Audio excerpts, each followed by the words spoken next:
So मैं सभी से रिक्वेस्ट करूँगी please settle down. We'll be starting in the next 2 minutes. So a request to everyone that can hear me, please settle down.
Namaskar, good evening, and a very warm welcome to all our delegates, participants who have made themselves available for a very important mission and a cause. Also, welcome to all our dignitaries for gracing us with your presence here today. This program has been organized by Mahatma Phule Backward Class Development Corporation, MPBCDC, and Mahapreet MSKC under the Ministry of Social Justice and Special Assistant Government of Maharashtra, Government Corporate CSR Collaboration Initiative. Mahatma Phule Backward Class Development Corporation, MPBCDC, is a Government of Maharashtra State PSU under the Department of Social Justice.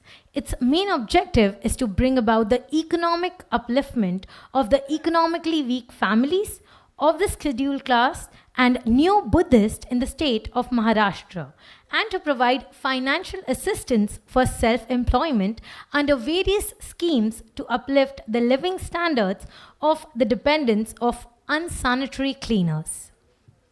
Further, Mahatma Phule Renewable Energy and Infrastructure Technology Limited, Mahapreet, an associate company of MPBCDC. Mahatma Phule Renewable Energy and Infrastructure Technology Limited, Mahapreet, is a wholly owned subsidiary company of Mahatma Phule Backward Class Development Corporation, a Government of Maharashtra State PSU. The primary objective of the company is to venture into businesses related to solar energy projects, decarbonization, energy efficiency, battery storage solutions, alternative fuel cell technologies, and addressing climate issues. Mahapreet Startup Knowledge Center, MSKC, was set up as a society and is dedicated to primarily work on educational training, research and management in the focus industry segments. MSKC is registered under Society, Trust, MCA, ATG, 12A and Darpan. The main objective includes CSR activities, skill development training program, digital university, supporting startups. As mentioned, the theme for today is to create the bridge between government and industry through corporate social responsibility partnerships. The objective type of various projects, benefits to overall beneficiaries and citizens of the state, and the model of partnership will be presented and discussed here today. So going ahead, I would be inviting our key guests to the dais. First, I would request Shri Prashant Gedam, GM, MPBCDC, to welcome Shri Dr. Amol Shinde, ICLS, Chairman and Managing Director, Mahatma Phule Backward Class Development Corporation, MPBCDC, and Mahapreet, with a welcome bouquet. So please.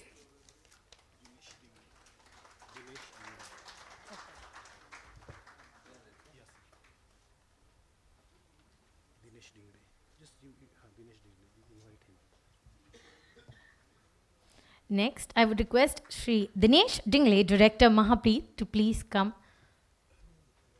and join us on the dais.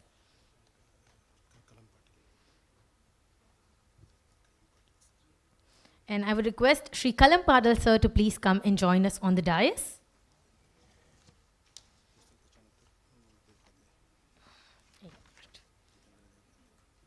Next, I would request Shri Jitendra 𝐒𝐀𝐌𝐀𝐑𝐏𝐀𝐍, Executive Director, Mahapreet, to please come on the dais.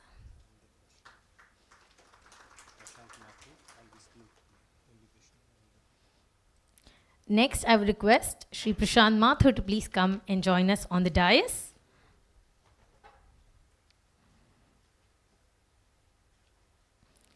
Next, I would request Shri Umesh Unnikrishnan, Director, Theistic Business Consultants, to please join us on the dais.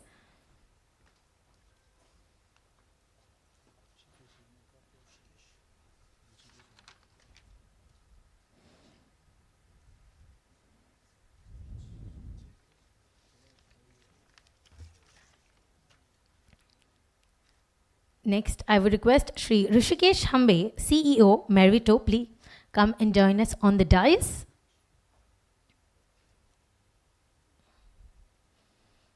So once again, I would request everyone to please give a big round of applause to our dignitaries for joining us here today and gracing us with their presence.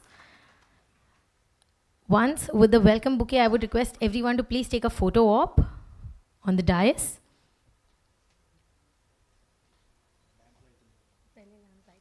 Okay, so to start with the proceedings, I would request the dignitaries to join us for the lighting of the lamp and offering our tribute to Shri Baba Saheb Ambedkar and Mahatma Jyotiba Phule, who have inspired us to continue and inspire us for generations to come.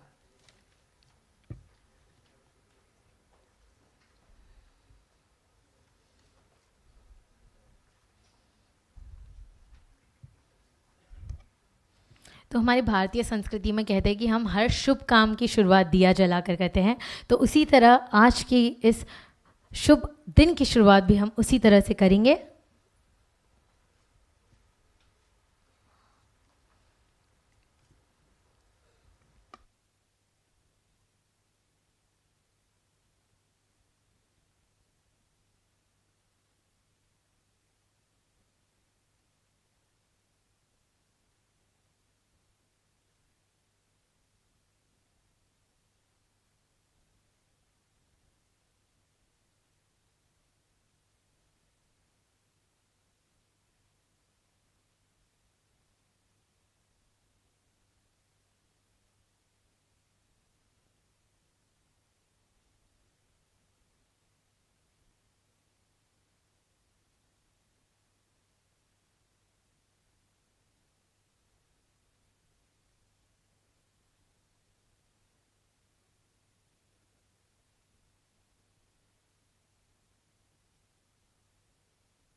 Thank you dignitaries.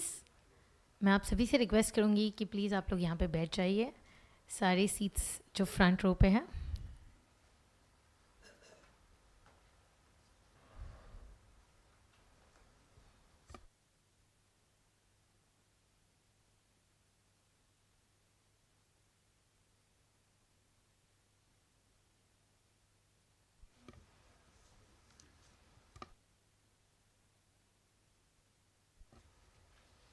Okay, so first we'll go ahead with the welcoming of the dignitaries. So I would request Shri Prashant Kedam, GM, MPBCDC, to welcome Shri Dr. Amol Shinde, ICLS Chairman and Managing Director, Mahatma Phule Backward Class Development Corporation, MPBCDC, and Mahapreet. A big round of applause, everyone. Thank you so much. Next, I would request Shri Jitendra 𝐒𝐀𝐌𝐀𝐑𝐏𝐀𝐍, Executive Director, Mahapreet, to welcome Shri 𝐒𝐀𝐌𝐀𝐑𝐏𝐀𝐍, IAS Director, Operation. Welcome bouquet.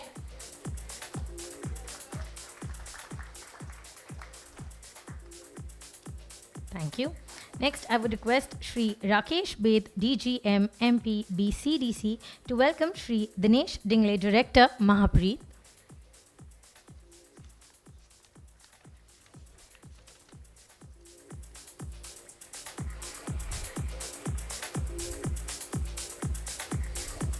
Big round of applause, everyone.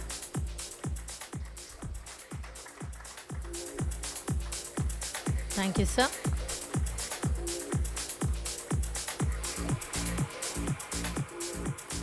Next, I would request Dattaraj Shinde, DGM, Mahapreet, to welcome Shri Rishikesh Hambe, CEO, Merito, with a welcome bouquet.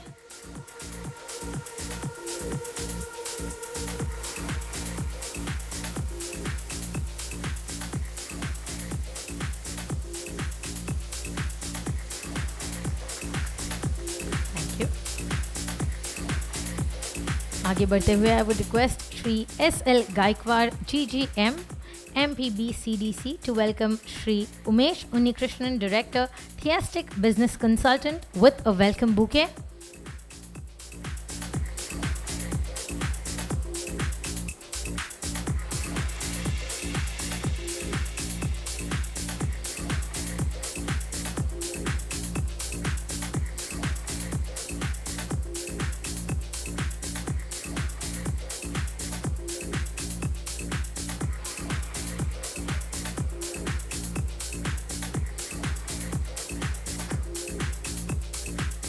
Thank you.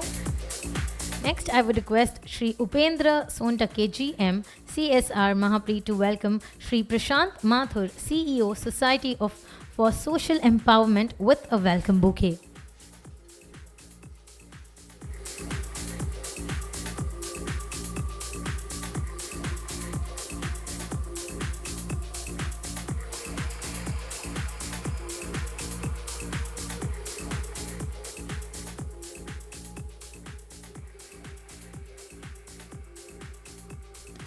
So now I would request all our dignitaries to please come and be seated in the VIP area.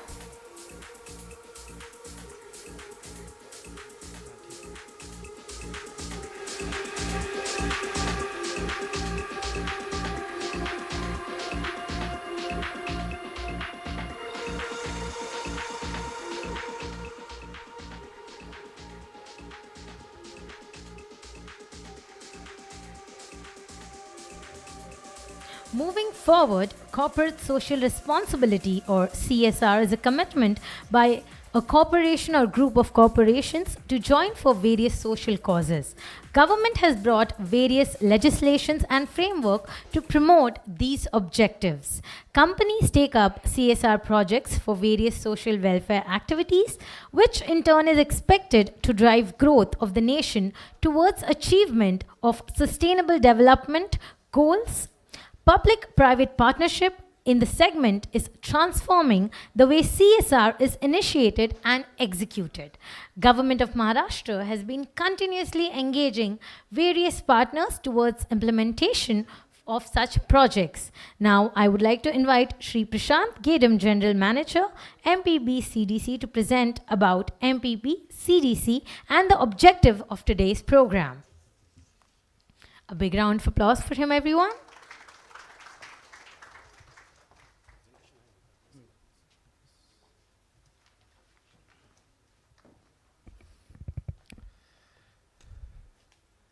माननीय व्यवस्थापकीय संचालक doctor Amol Shinde जी, director Mahapreet कलम Patil sir, Dinesh डिंगड़े जी तथा मेरे सारे मित्र, अधिकारी और यहाँ पे जितने भी उपस्थित कॉरपोरेट्स हैं आए हुए हैं, उनको सभी को मेरा नमस्कार। महात्मा फुले मागास वर्ग विकास महामंडल ये 1978 में शुरू हुआ था, जिसका बेसिक ऑब्जेक्टिव था जो मार्जिनल कम्युनिटी का socio economical, educational and cultural development करना। 78 से कॉरपोरेशन ने बहुत अलग अलग प्रकार की एक्टिविटीज़ की है और जिस प्रकार से अभी रिक्वायरमेंट्स है, जो चेंजेस है, वो चेंजेस के हिसाब से हमने कुछ समर्पण करके एक नया प्रोग्राम हमने शुरू किया है। गवर्नमेंट के थ्रू बहुत सारे अलग अलग हम लोग प्रोग्राम्स करते रहते हैं, जिसके माध्यम से कॉन्स्टिट्यूशनल प्रोविजंस जो है वो कॉन्स्टिट्यूशनल प्रोविजंस हमको पूरा करना है। इसमें हमने एक नया अभी प्लान किया है जिसको हम लोग समर्पण बोलते हैं। मैं इसका एक छोटा प्रेजेंटेशन दूंगा, यही एक प्रस्तावना इस कार्यक्रम का मूल रूप है।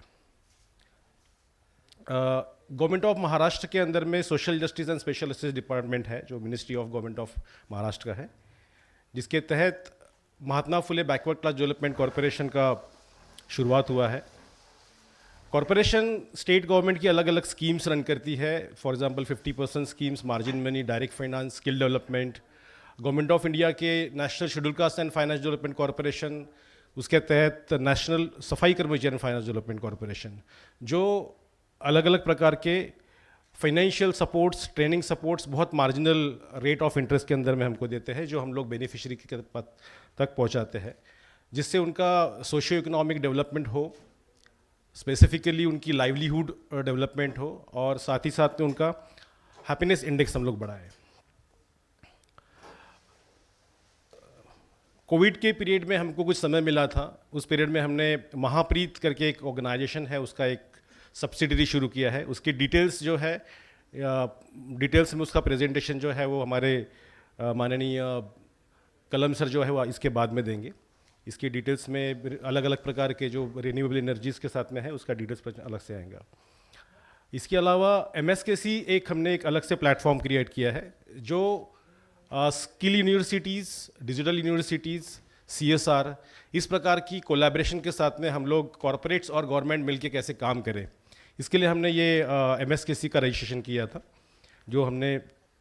जिसके थ्रू हमको MPBCDC, महाप्रीत और MSKC के माध्यम से हम लोग CSR एक्टिविटीज़ किस प्रकार से पूरी करेंगे, उसका एक पूरा डिटेलिंग्स हम लोग इसमें देंगे। बेसिकली विजन जो था MSKC का, जो एजुकेशन क्रिएट करना है, इंक्यूबेशन सेंटर्स तैयार करना है, फैसिलिटीज़ प्रोवाइड करने का है, बैकवर्ड और फॉरवर्ड लिंकेजेस क्रिएट करके डेवलपमेंट करना है। अभी हमने ये समर्पण नया प्रोग्राम शुरू किया है, जिसमें कॉरपोरेट्स के साथ में greed for the social impact. समर्पण का बेसिक ऑब्जेक्टिव ये है कि समर्पण एक प्रोग्राम हमने डिफाइन किया है, जिसके माध्यम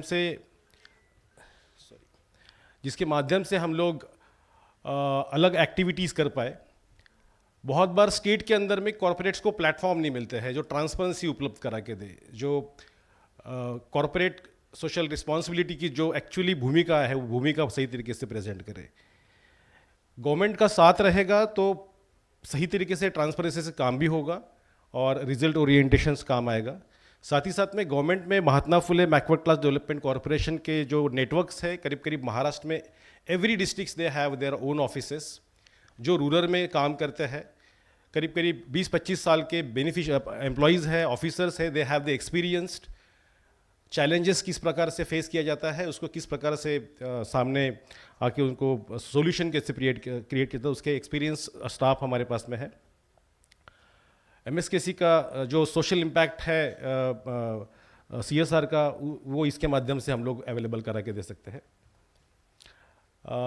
how the MSKC will do it, CSR का एग्जीक्यूट करते कर, जैसे अभी हम लोग पीएम केयर के अंदर में फंड रेज करते हैं, तो वी डोंट नो कि पीएम केयर के बाद में वो पैसा कहाँ जाता है, कैसे आता है, कोई आइडिया नहीं होती हमें।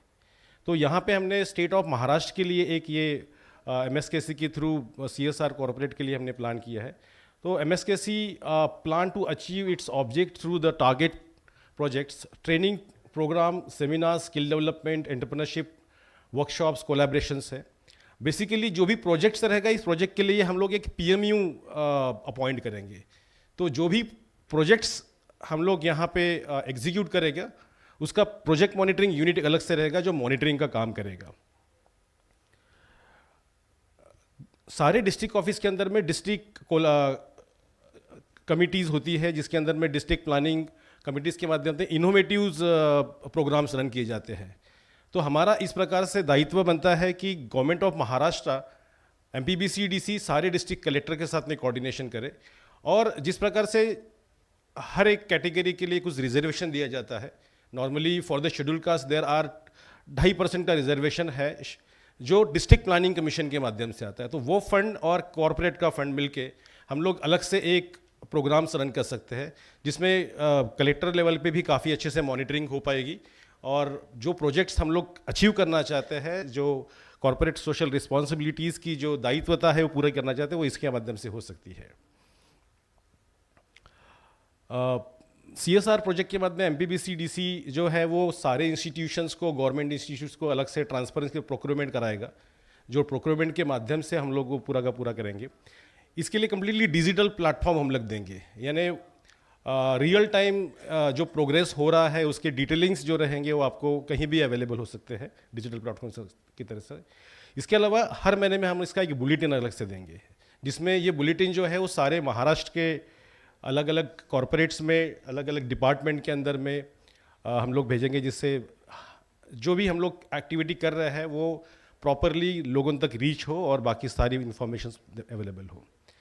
एक ये कलेक्टिव एफर्ट्स हम लोग लेना चाहते हैं, जिसमें MPBCDC, MSKC, कंपनीज़ जो एजेंसीज़ है, फंडिंग एजेंसीज़ है, NGOs है, सेक्शन 8 कंपनीज़ है, ट्रस्ट एंड सोसाइटीज़ है, ये सारे मिल के एक प्लेटफॉर्म हम लोग क्रिएट कर रहे हैं, जो प्लेटफॉर्म के माध्यम से हम लोग जो प्रॉब्लम सेक्टर्स है हमारे पूरे महाराष्ट्र के अंदर में, it may be a socio, it may be a woman से रिलेटेड कुछ प्रॉब्लम्स है, कुछ सैनिटेशन से रिलेटेड है, एजुकेशन से रिलेटेड है, तो इसको हमको एक अच्छा टूल मिल पाएगा जिससे हम लोग ये सारी चीज़ अचीव करने के लिए काबिल हो सकते हैं। ये प्रोग्राम हमने शुरू किया है, this is not for this year, ये हमने नेक्स्ट ईयर के लिए किया है, because this is the financial year का पूरा क्लोज हुआ है। नेक्स्ट ईयर में पूरे के पूरे कॉर्पोरेट्स में जितना फंडिंग्स आता है, अराउंड 25,000 करोड़ का फंड है CSR में, तो हम लोग नेक्स्ट ईयर का जो प्लान कर रहे हैं करीब करीब बेसिक एटलीस्ट 100 to 200 करोड़ का हम लोग प्लान कर रहे हैं। इसमें बहुत सारे अलग अलग प्रकार के एक्टिविटीज़ रहेंगे, डिटेलिंग्स हम लोग जैसे प्रेजेंटेशंस रहेंगे उसके बारे में मिल जाएगा। सो समर्पण के लिए मैं सभी लोगों को यहाँ पे आने के लिए पहले धन्यवाद देना चाहता हूँ। माननीय मुख्यमंत्री जी जो है अभी हाउस में बहुत सारा एक्टिविटी चल रहा है, तो he is getting late, but हमने पूरा अभी शुरू किया है, जैसे समय मिलेगा सर वहाँ पे यहाँ से ज्वाइन हो जाएंगे। Thank you so much for this things.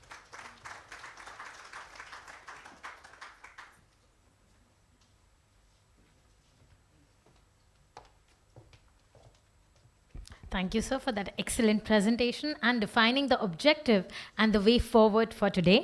Next, I would request Shri 𝐒𝐀𝐌𝐀𝐑𝐏𝐀𝐍 ji, IAS Director Operations, Mahape, to please come and join us on the dais.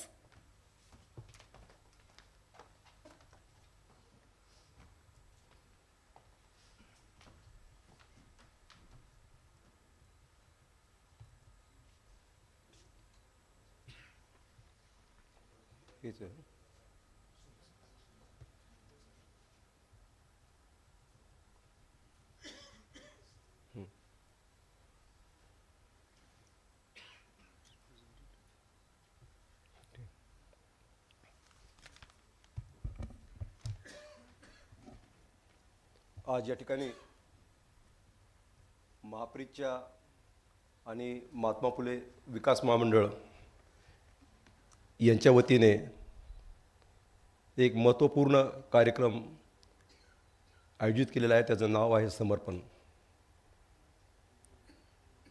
समर्पण याचा अर्थ आहे एकत्वाने त्या गोष्टीला शरण जाणे. समर्पणचा अर्थ आहे डेडिकेशन आणि समर्पणचा आहे एकत्वभाव. आज मी या ठिकाणी जे प्रेझेंटेशन करण्यासाठी उभा आहे त्याच निमित्ताने इथं उपस्थित असलेले आपल्या महात्मा फुले आणि महाप्रीतचे माननीय व्यवस्थापकीय संचालक श्री शिंदे साहेब, त्याचप्रमाणे श्री गिडाम साहेब, देवकते साहेब, लागे साहेब, ढेंगळे साहेब, श्री बेस साहेब, सर्व महाप्रीतचे अधिकारी, सर्व महाप्रीतचे माझे सहकारी आणि प्रामुख्याने ज्यांना इथं बोलण्यात आलेले ते सर्व सन्माननीय उद्योजक, महिला बंधू आणि भगिनी. समर्पण शब्दापासून मी माझ्या प्रेझेंटेशनची सुरुवात करतो आहे. आपण खूप वेळेस ऐकतो की समर्पण हा एक खूप मोठा मराठी शब्दकोशातला शब्द आहे, परंतु हिंदीमध्ये सुद्धा एका ठिकाणी खूप चांगला शेर या संदर्भात म्हटलेला आहे. तो मी या ठिकाणी मुद्दाम सांगतो आहे, जो जीवनाला आणि इवन कॉर्पोरेट सेक्टरला लागू आहे. त्यात असं म्हटलेलं आहे की जिंदगी बहुत कुछ सिखाती है, जिंदगी बहुत कुछ सिखाती है, कभी हंसाती है, कभी रुलाती है, पर जो हर हाल में समर्पित रहते हैं, पर जो हर हाल में समर्पित रहते हैं, जिंदगी उनके आगे सर झुकाती है. याला आपण समर्पण म्हणतो. आणि या समर्पित भावनेतूनच आज आपण या ठिकाणी हे प्रेझेंटेशन करण्यासाठी उभा राहिलेलो आहोत.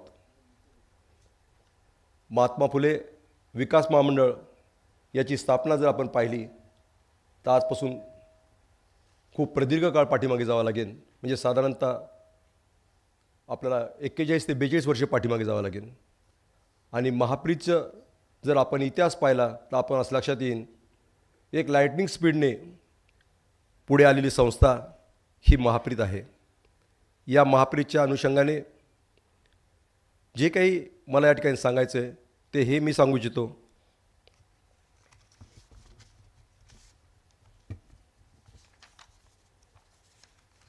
की महाप्रीत अंतर्गत कार्य करत असताना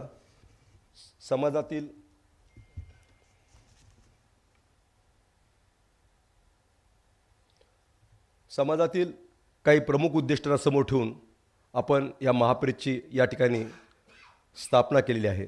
त्यामध्ये जे प्रमुख उद्देश आहेत तो रिन्युएबल एनर्जी आणि electrical vehicles, infrastructure technology, affordable housing, environment climate change, emerging technologies, software technology, agro processing, corporate community development, energy audit आणि वुमन्स एंटरप्रेन्योरशिप हे प्रामुख्याने एक मुख्य उद्देश आपण या ठिकाणी आपल्यासमोर ठेवलेले आहेत. हे उद्देश सुरू ठेवल्यानंतर मागच्या साधारणतः 2 ते 2.5 वर्षामध्ये आपण एक अत्यंत विद्युत गतीने या कामामध्ये प्रगती केलेली आहे. ही प्रगती करत असताना आपण जर पाहिलं तर यासाठी आपण काही चॅनल पार्टनरची नेमणूक केलेली आहे. या चॅनल पार्टनरमध्ये नॉलेज पार्टनर, ज्याला आपण न्यू टेक्नॉलॉजीचे एक्सपर्ट किंवा प्रोव्हायडर्स म्हणतो, त्यांना आपण नॉलेज पार्टनर म्हणतो. कॅपेक्स पार्टनर, जे आपल्याला इन्व्हेस्टमेंट किंवा फंड देतात, त्यांना आपण कॅपेक्स पार्टनर म्हणतो. आणि बेनिफिशरीज जे आहेत त्यांना आपण या ठिकाणी टार्गेट पार्टनर्स म्हणतो. या 3 घटकांना विचारात घेऊन आपण या ठिकाणी याची रचना केलेली आहे. सोशल प्रायोरिटीज ज्या आहेत त्या सोशल प्रायोरिटीमध्ये प्रामुख्याने environment, renewable energy, affordable housing, infrastructure आणि ॲग्रिकल्चर, जे आता मी उल्लेख केला त्याच आपल्या या ठिकाणी प्रमुख सेक्टर आहेत. आणि या सेक्टरच्या अनुषंगातून काही एरियाज आपण आणि प्रायोरिटीज या ठिकाणी ठरवलेल्या आहेत. आपण जर थोडंसं पुढे गेलं तर असं लक्षात येईल की माननीय मुख्यमंत्री महोदय यांच्या प्रेरणेतून एक खूप मोठा उपक्रम आपण या ठिकाणी हाती घेतलेला आहे, तो म्हणजे ठाणे क्लस्टर. ठाणे क्लस्टरचा उल्लेख यासाठी आवर्जून यासाठी करायचा आहे की आपले CMD सर यांनी विशेष प्रयत्न करून या ठिकाणी या स्थानिक क्लस्टरला एक मोठी गती दिलेली आहे. आणि या ठाणे क्लस्टरमध्ये जर साधारणतः आपण जर पाहिलं तर असं लक्षात येईल की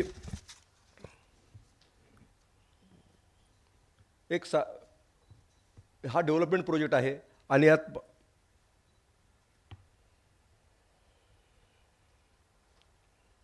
यामध्ये एक साधारणतः 3 अशा क्षेत्रामध्ये किसान नगर, टेकडी बंगलो आणि हुजुरी या ठिकाणी आपण 53.79 हेक्टर जमिनीवरती 6,544 टेनामेंट बांधतो येतं आणि ह्याचा साधारणतः जो एरिया आहे तो 88 लाख पर स्क्वेअर फूट आहे.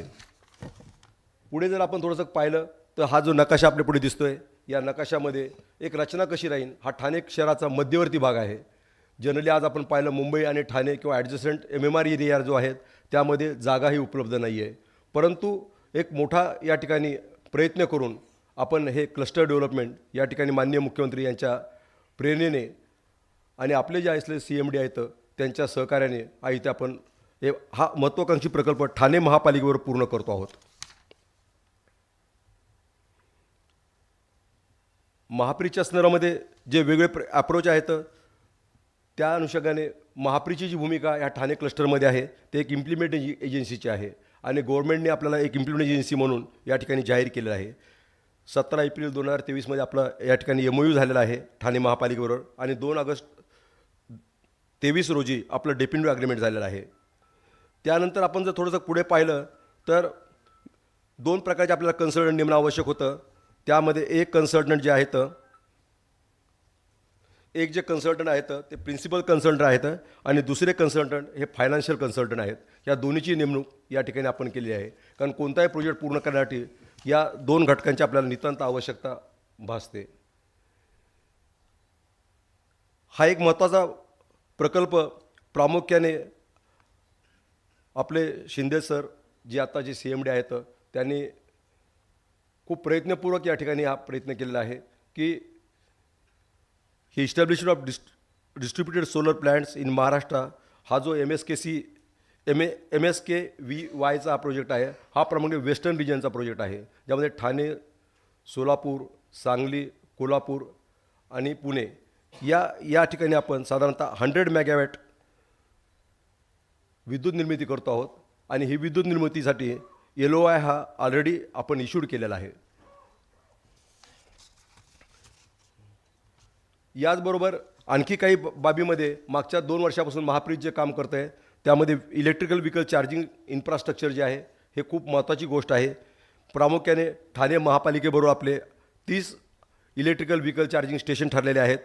मीरा भाईंदर बरोबर 15, चंद्रपूर बरोबर 5, नागपूर बरोबर 20, कोकण रेल्वे बरोबर 10, गोवा गव्हर्नमेंट बरोबर 100 आणि national heavy authority of India बरोबर आपले 110 आणि इतर ठिकाणी 20 असे एकूण आपले 500 चार्जिंग स्टेशन्स हे आपण प्रस्तावित केलेले आहेत आणि त्या दृष्टिकोनातून आपली घोडदौड या ठिकाणी चालू आहे.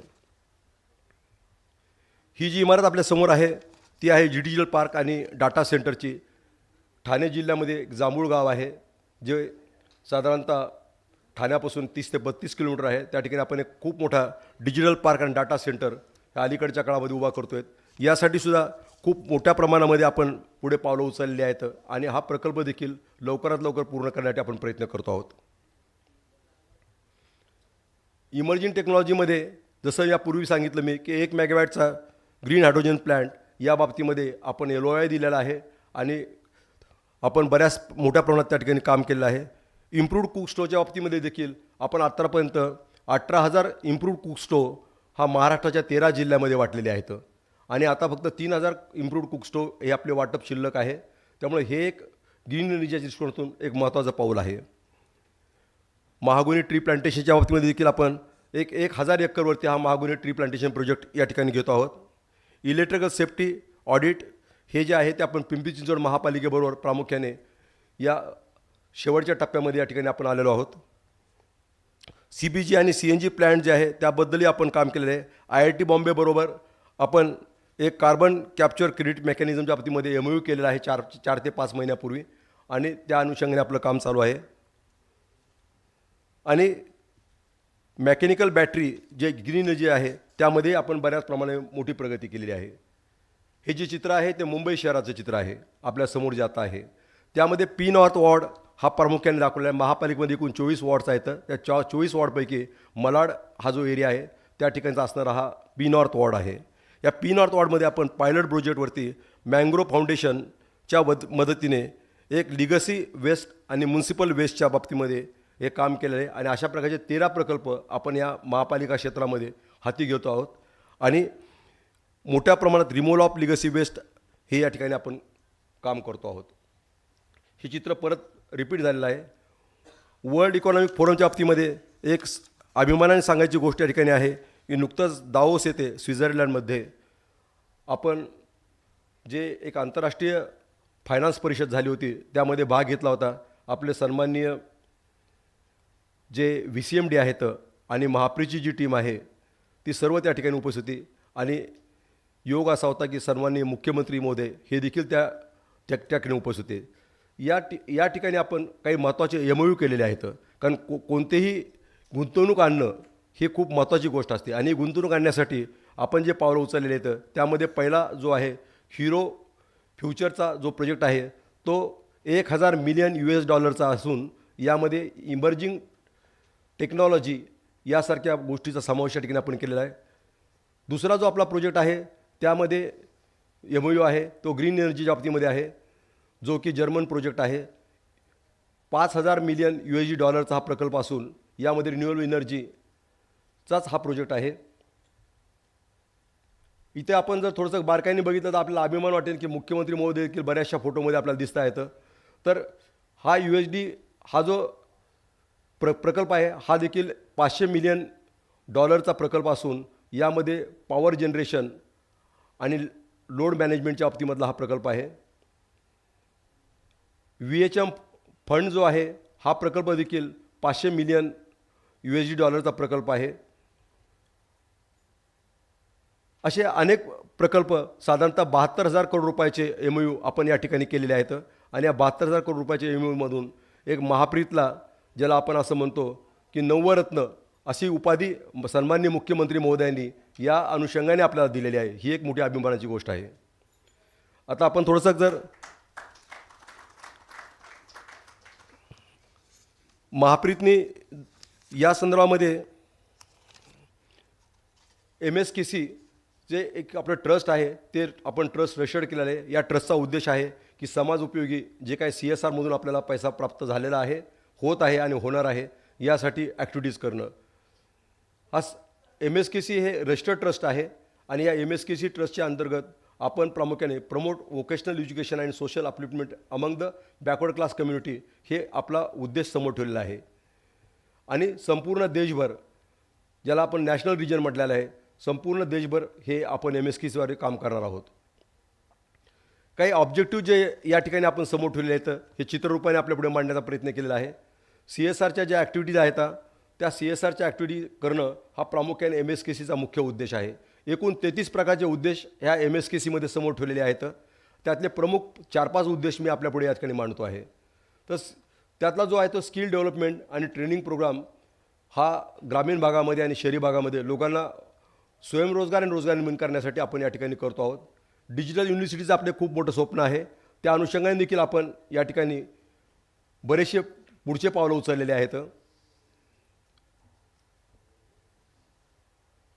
स्टार्टअप्स जे आहेत ते वेगळ्या प्रकारचे स्टार्टअप्स आपल्याला कल्पना असेल की नरेंद्र मोदीजी नेहमी स्टार्टअपच्या बाबतीमध्ये मन की बात किंवा इतर प्रोग्राममधून बरंचसं मोठं आपल्याला भाष्य करत असतात. या स्टार्टअप प्रोग्राममध्ये देखील महाप्रीतचा आणि MPBCचा एक मोठा वाटा असावा म्हणून आपण या स्टार्टअपला सपोर्ट करण्यासाठी जो MSKCचा निधी आहे तो वापरण्याचा ठिकाणी प्रयत्न करणार आहोत. आपल्या देशाच्या एक सामाजिक स्ट्रॅटिफिकेशनकडं किंवा समाज रचनेकडे जर आपण पाहिलं तर या समाज रचनेमध्ये वीकर सेक्शन हा एक खूप मोठा घटक आहे. आणि या वीकर सेक्शनच्या अपलिफ्टमेंटसाठी अनेक प्रकारचे प्रोग्राम घेण्यासाठी आपण ह्या MSKCच्या असणाऱ्या निधीचा म्हणजे सोशल CSRचा या ठिकाणी वापर करणार होतो. इन्व्हायरमेंट आणि क्लायमेट चेंज याच्या बाबतीमध्ये खूप मोठं भाष्य दररोज आपण पेपरला वाचतो. तोही आपला उद्देश आपण या ठिकाणी समोर ठेवलेला आहे. होलिस्टिक डेव्हलपमेंट जे ग्रामीण भागाचा आहे तोही उद्देश आपण ठेवलेला आहे, कारण भारत हा खेड्यांचा किंवा छोट्या गावांचा देश मानला जातो. त्यामुळे या ग्रामीण भागाचा विकास करण्यासाठी MSKCमध्ये एक मुख्य टार्गेट आपण या CSR निधीमधून होलिस्टिक डेव्हलपमेंटचं ठेवलेलं आहे. तसंच organising technical and vocational education and educational institutions हाही आपला या ठिकाणी उद्देश ठेवलेला आहे. नंतर medical equipments to hospital and create awareness to the target groups. जसं आपण ठाण्याचं उदाहरण देतो, ही माननीय मुख्यमंत्री महोदयांची संकल्पना आहे की ठाण्यामध्ये जे एक आपल्याला अद्ययावत स्वरूपाचं कॅन्सर हॉस्पिटल उभा करायचं आहे. त्या कॅन्सर हॉस्पिटलसाठी जे 25 कोटी रुपये लागणार आहेत, त्या 25 कोटी रुपये उभारण्यासाठी आता जवळपास आपण एक शेवटच्या टप्प्यामध्ये आलेलो आहोत. तो निधी आपल्याला MSKCमध्ये उपलब्ध होणार आहे आणि हे इक्विपमेंट्स आपण त्यातून ठाणे महापालिकेला त्या हॉस्पिटलसाठी देऊ शकू. त्यानंतर आपण पुढे जर पाहिलं तर ऑलिम्पिकच्या ज्यावेळेस आपण खेळ पाहतो त्यावेळेस आपल्या लक्षात येतं की 2 डिजिट 3 डिजिटमध्ये कधीकधी एक प्रमुख जे देश आहेत, न्यूझीलंड असेल, अमेरिका असेल, त्यानंतर चायना असेल, रशिया असेल, यांचे जर ऑलिम्पिकचे पदकं जर आपण पाहिले तर काही डिजिटमध्ये असतात, पण आपलं पदक आपल्याला सिंगल डिजिटमध्ये तेही सिल्वरमध्ये शोधावं लागतं. अशी आजची आपल्या देशाची अवस्था आहे. ही कुठेतरी बदलावी यासाठी देखील उदात्त दृष्टिकोनातून MSKC ज्यावेळेस आपण रचना केली त्यावेळेस एक उद्देश समोर ठेवला की असणारे जे ऑलिम्पिकचे स्पोर्ट्स आहेत किंवा प्लेयर्स आहेत त्यांना इक्विपमेंट्स द्यावेत. नाहीतर आपण स्टोरी वाचलेली आहे की ज्यांना ब्रांज आणि सिल्वर आणि गोल्ड मिळालं त्या लोकांना देखील बऱ्याचशा सुविधा नव्हत्या. त्याच्यामध्ये थोडंसं आपलं योगदान असावं महाप्रीचं आणि MPBCDचं, म्हणून आपण ह्या ऑलिम्पिक प्लेयर्ससाठी किंवा ऑलिम्पिक स्पोर्ट्ससाठी हा या ठिकाणी योगदान ठेवलेलं आहे. सन्माननीय पंतप्रधान महोदयांचं बऱ्याच वेळेस बऱ्याच ठिकाणी असलेल्या डिझास्टरच्या अनुषंगाने आपल्याला आव्हान असतं आणि हे कॉन्ट्रिब्युशन जे आहे PM फंडासाठी किंवा इतर फंडासाठी यासाठी आपला अल्पस्वल्प वाटा असावा यासाठी आपण हा आपला उद्देश समोर ठेवलेला आहे. मुंबई असेल किंवा मुंबईच्या बाहेर असेल, बऱ्याच वेळी नैसर्गिक आपत्तीमुळं खूप जीवित आणि वित्तहानी होते. अशा प्रसंगी आपल्याला तिथं जे असणारे जे डिस्ट्रिक्ट मॅजिस्ट्रेट आहेत किंवा स्थानिक प्रशासन आहे किंवा पोलीस आहे त्यांना मदत करता यावी, वेळेवरती त्यांना बोट्स किंवा लागणाऱ्या इतर सुविधा देता याव्यात यासाठी आपण MSKCमध्ये तरतूद ठेवलेली आहे आणि या तरतुदीमधून आपण लागणारे जे इक्विपमेंट्स आहेत ते प्रोव्हाइड करण्याचा प्रयत्न करतो आहोत. कोणतीही CSR कंपनी या गोष्टीला मला असं वाटतं की नाकारू शकणार नाही आहे, कारण ही एक काळाची गरज आहे आणि या गरजेप्रमाणे आपण बदलतो आहोत. या ठिकाणी आणखी काही गोष्टी सांगताना मला आवर्जून सांगायचं आहे की ज्या वेगळ्या कंपनीज आहेत ह्या वेगळ्या कंपनीद्वारे जो CSRचा निधी दिला जातो हा NGOना दिला जातो, इतर लोकांना दिला जातो, परंतु महाप्रीत किंवा MPBCD जे आहे हे शासन आहे, हे महत्त्वाची गोष्ट लक्षात ठेवली पाहिजे. आणि शासनाची असणारी अकाउंटेबिलिटी, क्रेडिबिलिटी आणि ट्रान्सपरन्सी हे सगळ्यात मोठी गोष्ट ही इतर ठिकाणी मिळणं थोडं अवघड असतं. म्हणजे बाकीच्या एजन्सी असं करत नाही असं माझा दावा नाही आहे, परंतु शासनाबरोबर हे 3 शब्द हे सातत्याने सोबत चाललेले असतात आणि आम्ही शासकीय अधिकारी हे जे अकाउंटेबिलिटी आहे, क्रेडिबिलिटी आहे आणि ट्रान्सपरन्सी आहे हे जपण्याचा आम्ही प्रयत्न करतो. आणि ह्या बहुतांशी कंपन्या ज्या आहेत या ठिकाणी या असणाऱ्या CSRसाठी एक मोठं योगदान देत आहेत. CMD सर त्यांच्या भाषणामध्ये ते स्टॅटिस्टिक वगैरे सर्व सांगतील अशी मी अपेक्षा बाळगतो आहे, त्यामुळे त्या खोलात मी इथं जात नाही आहे. परंतु माणसाचं ज्यावेळेस जीवन जात असतं त्यावेळेस आपण व्यक्ती असेल की एखादी कॉर्पोरेट सेक्टर असेल त्यांनी काय लक्षात ठेवलं पाहिजे असं मला वाटतं. हे मी एक छोट्या हिंदी शेअरमध्ये सांगतो की ज्यावेळेस एखादा कॉर्पोरेट सेक्टर आहे तो असेल, मी परत वाक्य रिपीट करतो आहे की एखादी व्यक्ती असेल तर त्यांनी काय लक्षात ठेवावं आणि हे लक्षात ठेवणं अत्यंत काळाची गरज आहे. त्यात असं म्हटलं आहे, जिंदगी खुशियाँ बटोरते बटोरते, जिंदगी खुशियाँ बटोरते बटोरते पता नहीं कब निकल गई, जिंदगी खुशियाँ बटोरते बटोरते पता नहीं कब निकल गई, अब पता चला खुश तो वो लोग थे जो खुशियाँ बांट रहे थे. या अशी अवस्था प्रामुख्याने CSRमध्ये आहे. म्हणून या ठिकाणी आपण हे लक्षात ठेवलं पाहिजे की आपण CSRमध्ये जो पैसा देतोय तो पैसा जरी 2% जे काही शासकीय सूत्र आहे त्याप्रमाणे तुम्ही भाष्य करत नाही आता कायद्याच्या भाषेमध्ये, परंतु ते आपण केलं पाहिजे.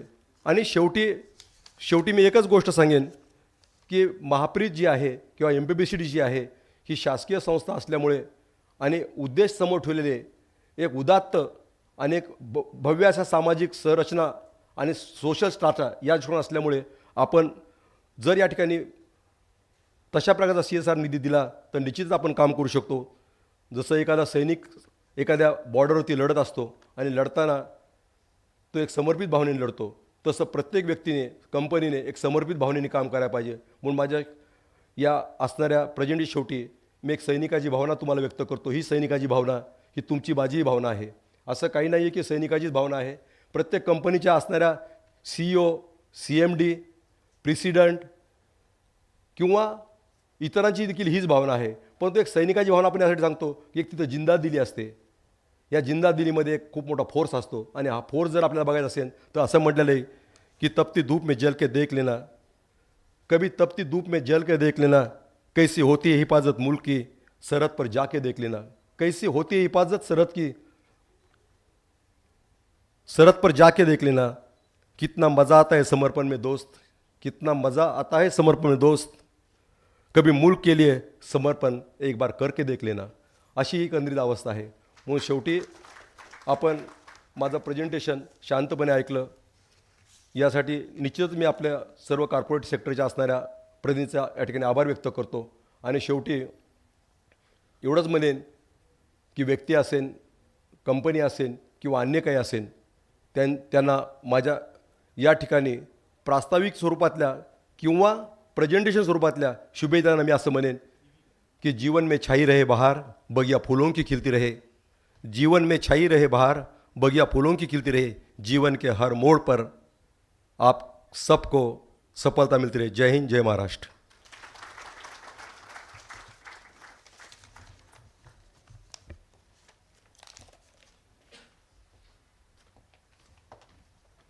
Thank you sir. एक बार ज़ोरदार तालियां सर के लिए और सर के शायराना अंदाज के लिए.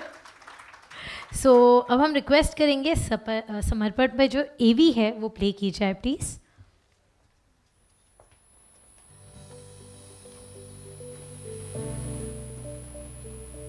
Securing to all its citizens justice, social, economic and political is the first goal as mentioned in the preamble to the Constitution of India.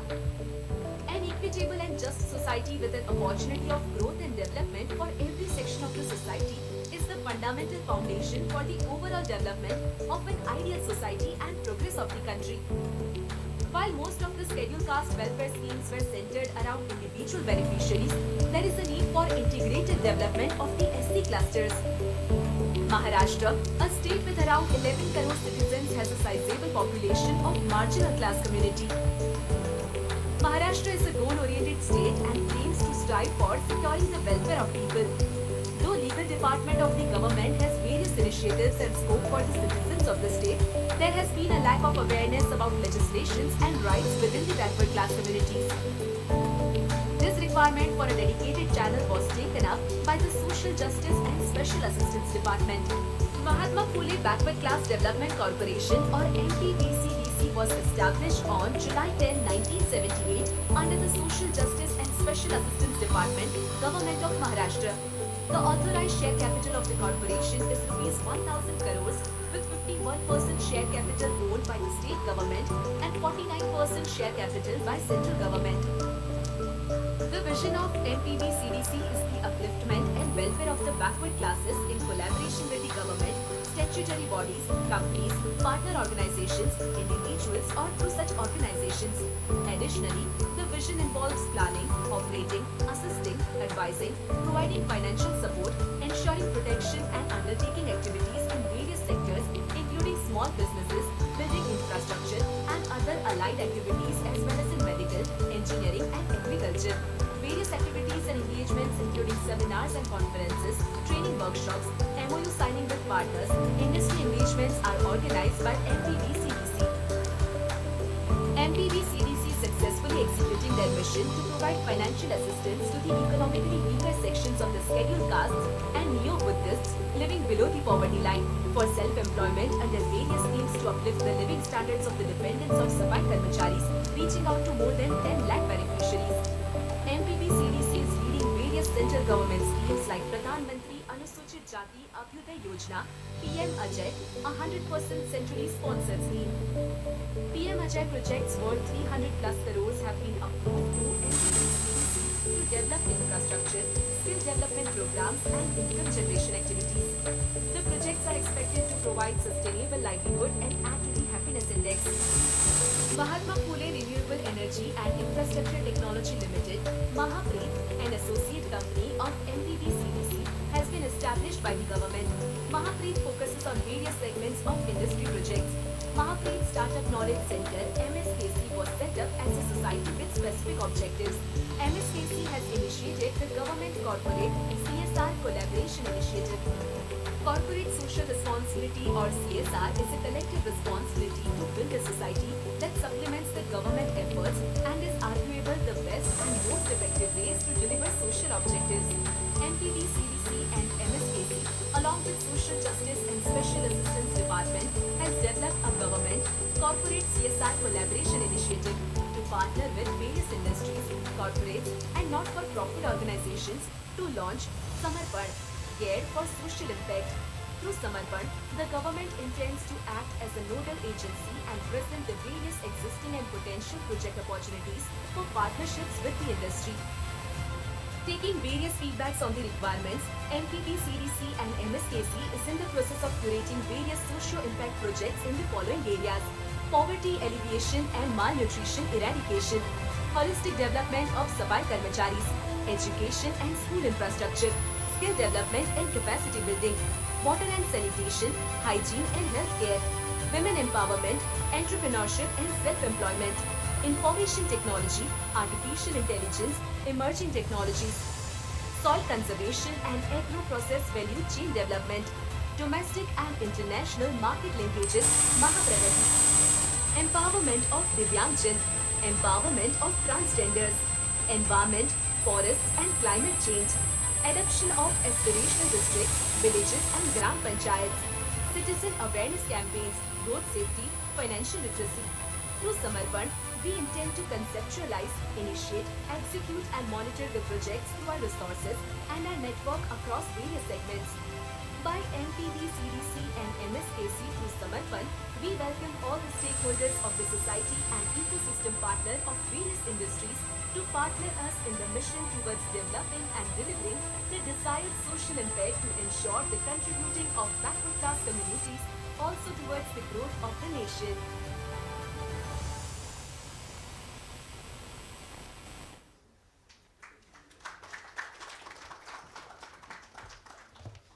Thank you for such an amazing video on समर्पण। अब आगे जाते हुए हम invite करना चाहेंगे हमारे अगले स्पीकर को, Shri Hrishikesh Hambe, CEO Merito, to present project U R मित्र।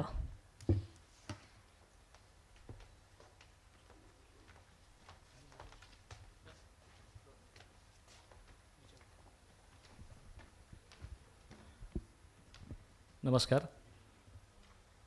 विकासाची फळं ही तळागाळापर्यंत पोहोचली पाहिजेत अशी मनापासून कळकळ असणारे महाराष्ट्र राज्याचे माननीय मुख्यमंत्री एकनाथजी शिंदे साहेब आणि त्यांच्या संकल्पनेला अहोरात्र आपल्या कष्टाचं बळ देऊन त्या संकल्पनाला प्रत्यक्षात उतरवणारे आपले CMD doctor Amol Shinde sir आणि उपस्थित सर्व कॉर्पोरेट क्षेत्रातील प्रतिनिधी, MPBCDC महाप्रीतचे सर्व कर्मचारी।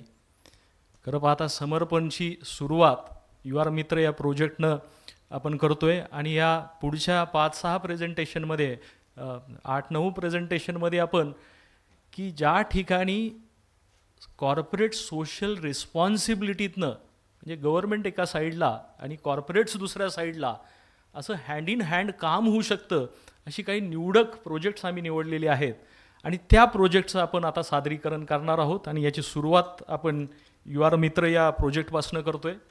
यू आर मित्रचं तुम्हाला थोडं बॅकग्राऊंड सांगायचं झालं तर एक 6 महिन्यापूर्वी ज्यावेळेस अमोल सरांनी शासन आपल्या दारी हा उपक्रम हाती घेतला होता त्याचवेळी ऑनरेबल CM साहेबांनी असं सांगितलं होतं की आपल्याला उद्योगामध्ये आणि रोजगार म्हणजे आपण उद्योग आणि रोजगाराची जोड देऊन एखादा उपक्रम राबवू शकतो काय आणि त्याच संकल्पनेला पुढं आपण नेत यू आर मित्र नावाचा हा प्रोजेक्ट ची सुरुवात केली होती तर या पर्टिक्युलर उपक्रमामध्ये I will be talking about how to drive employment in MSME. Very important aspect of it. So the more important is what is the employment challenge, right? So currently if you look at, there are one side there are MSMEs who are looking for talent, and the other side there are candidates who are looking for jobs, but they want jobs near to their home. When we looked at this dynamics, we said that there has to be a dedicated effort which involved bring these two components together and make sure that we can address this employment challenge. And that's where, when we looked at MSME as an opportunity, if you look at 30% of India GDP has been contributed by MSME sector. Out of total job, 15 crore of the jobs are coming from this MSME. So they are not only contributing in GDP, also in the employment generation. And more importantly, when we look forward, about 5 CR of the jobs will be coming from MSMEs in next couple of years. And we thought that if Maharashtra is ranked first when it comes to contribution of MSMEs and startup, Maharashtra should lead it from front when it comes to MSME jobs. And to bank on this opportunity, we need to support. See what happens, we always go to the MSMEs or companies asking for job, but same time we need to understand the need of supporting these corporates. And that's what we are doing at Udyog and Rozgar Mitra. So at one hand, we will enable startup and MSME to achieve business excellence so they can grow and generate more employment. See, when business grows, then only the employment grows. And that's the reason the first and very important aspect of it is Udyog Mitra. And the other aspect is Rozgar Mitra, where we will train the youths on various skills to get them employment in MSMEs and startup. So this is the target. We are aiming to, in the next 12 months, we are aiming to train almost 50,000 youth and then support these youth to get the jobs in startups and MSMEs, and they support the startups and MSME with business mentoring. So if you look at on the Udyog Mitra, any MSME can register. We'll provide them with business excellence services, training on the new trades, guidance and mentorship, and then helping them to fill up their position. Now, very important question will be asked, like how we are going to provide them services. So when we initiated this idea with the companies, there are a lot of bigger companies came and say that we can act as a mentors for MSME. So this services component is taken care by industry. So industry will mentor the MSMEs. So that is taken care. Now we are talking about MSMEs and startup, whatever challenges they are facing, addressing those challenges in single window mode and giving them the required help from the government, which will be done by government side as well. Now the other aspect of it is training. See, one of the reasons why there is an employment mismatch, because the candidates are not trained. And then what we will do is not only training them for these employability skills, but also connecting them to the jobs which are near to them home. Typically, MSME jobs are at lower salary. Someone coming at metro will not, the relocation in these cases would be difficult. So we are creating an engine where candidate get maps to the nearby job. So there are two aspects when it comes to candidate. One is employment and other is self-employment. Self-employment, we have a focus through age. Age is one of the initiatives we recently launched under MPBCDC. So my colleague, Malaika will talk about age, but I will focus more on how we are going to help these graduates, students, youths to get the employment. So they get training on various skills, guidance on available opportunity, and then get connected to the jobs. And what we will be doing, there are these 5 clusters which are typically have most of the jobs. So we'll map the jobs in these 5 clusters. We'll open a UR Mitra center which will facilitate the employment registration as well as candidate registration. And like the getting inspired by the Shasan Aplyadari, we will even go further and make sure that these employment vans will go to the places. So along with government of Maharashtra, you could see this van will have an opportunity to put your brand on this, supported by XYZ corporate, because we want actually to take these employment at the doorstep. As I was started my presentation saying, Honorable CM's vision is to take the benefits of development to the common people. And this is what exactly we are trying to achieve through this. If you look at the budget, we are, for next 12 months, we are planning to train, impact side, planning to train 50,000 youth. Total MSMEs we will target 5,000, and we will create a employment and self-employment opportunity for 30,000 youths. And overall, the project cost which we are estimated at 5 CR, we are trying to leverage both government, non-government, CSR participation. So if you're willing to be part of this project, we will definitely like to make this happen. And with that, I would take a leave and would hand it over to my colleagues for next presentation. Thank you very much.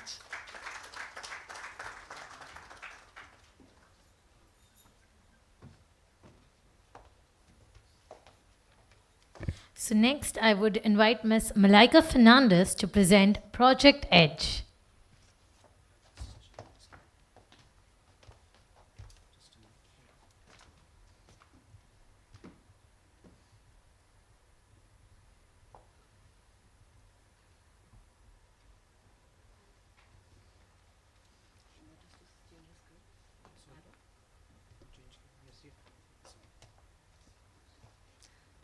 Good evening, everyone. I'm here to talk about the Entrepreneurship Development Program.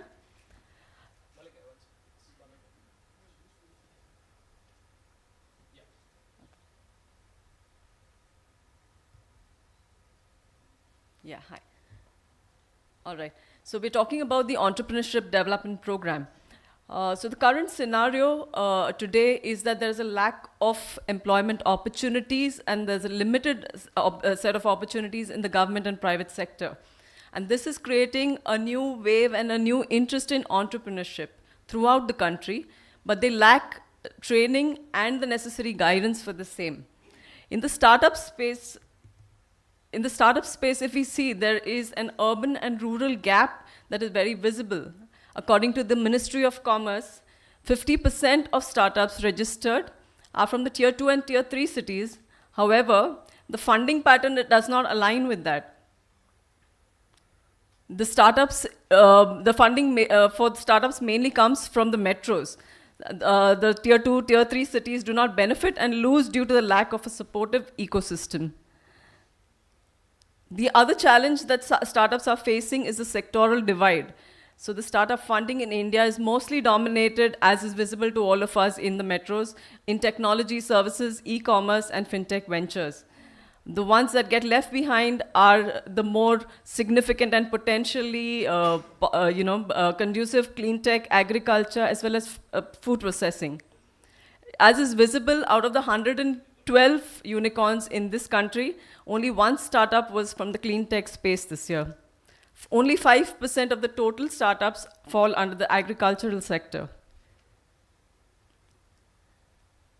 So we are backed by MPBCDC and MSKC, whose focus has always been on the creating of livelihood opportunities.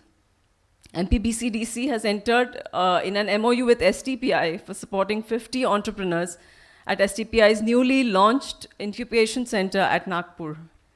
MPBCDC has entered into an MOU with Science and Technology Park as well to support startups in their incubation. So as you see, our program is on a sound base. We just have to be building on it. About Maha Edge. Maha Edge is basically the entrepreneurship, development, and growth of employment, an initiative which is much needed and backed by MPBCDC, aiming to train about 2 lakh beneficiaries through skill and entrepreneurship development program. The skill component has already received funding through the PMRJ scheme, and we are now looking to raise funding for the entrepreneurship development scheme. The scheme aims at training about 50,000 plus beneficiaries over the next 3 years and identifying 500 of them, and eventually we intend to raise at least 100 successful startups. Now, how this is going to be done? It's a very simple and systematic approach. At the onset, there will be an awareness in the educational institutions, the universities, where we'll invite students to come online or offline and put in their applications. There will be an assessment test to see their fitment for the entire role. An online and offline training will be provided to those shortlisted from that assessment. Going forward, there'll be business proposals created, which will be under the guidance of mentors. And eventually, the prime idea is to gain, to award them funding, which is basically through government programs. So the crux of the entrepreneurship development program is to get an idea to its venture stage. It will follow a simple process of, like I said, assessments, training for about 4 to 5 hours with industry experts, mentoring, and eventually funding. For that, the activities that are lined up for the program, the steps, we would need to create platform and content, conduct training programs, create a pool of industry experts, and have a state challenge for startups who would like to be part of it, and eventually select startups who will get funded. The impact of the program would, over a period of 12 months, would affect beneficiaries of 50,000 plus, eventually resulting in 500 or more startups getting mentored and guided. And overall, a budget of 5 crores, which is going to be in an estimated cost of setting up various content platforms, creating pools for mentors, creating the startup challenge, which will be, the budget will be split into these activities. So I'd like to close saying that it is the right time to be part of democratization of startups, to take these opportunities to the rural areas, allow them the opportunity to showcase their talent, and we will eventually be supporting the causes and solving problems, or supporting businesses which will try to solve the real problems that exist. We urge you to be part of this system and help us to build it. Thank you.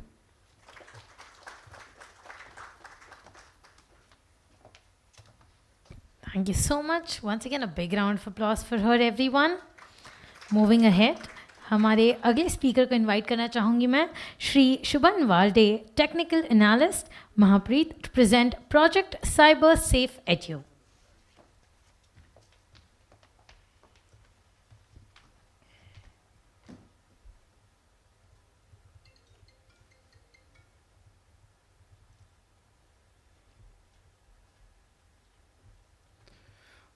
Very good evening, everyone.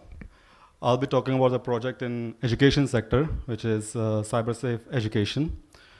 So starting with what is cyberspace? Basically, it's an online medium that we use every day to facilitate our online activities like communication, commerce, gaming, finance. We conduct business, we share ideas, we conduct meetings, and with a lot of other activities that we are using on day-to-day basis. For even from general purpose to businesses and corporates.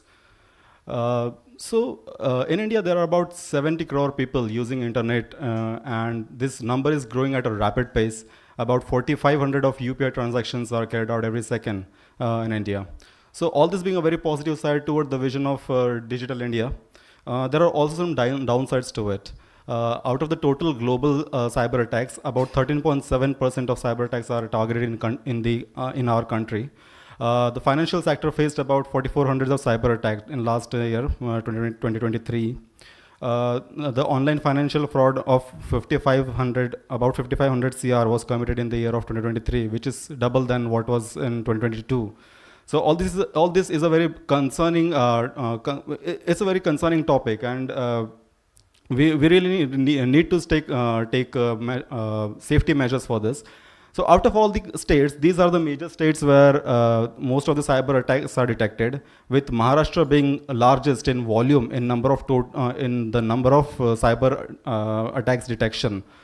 So the cyber attacks can come in various forms. It can come in a form of SQL injection, password attack, malware, phishing, man-in-middle, denial of service. Each of them have a very unique way of targeting the victim. And to safeguard ourselves from this, we need to make ourselves cyber safe. For that, we need to protect our devices, our phones, computers. We need to secure our networks, programs, data. In India, about 32% of population is under the age of 18. And it would be imperative and very crucial to train this youth so that they can be warriors against cybercrime in the coming future. But sadly, currently there is no curriculum designed for cyber security in schools. So first, why we need to protect our children is because they are the very easy targets for cyber attackers. They are, because of their gullibility and naivety, they are a very easy target. They can be exploited in various forms, like through online grooming, cyberbullying, game hacking, phishing, and many other ways.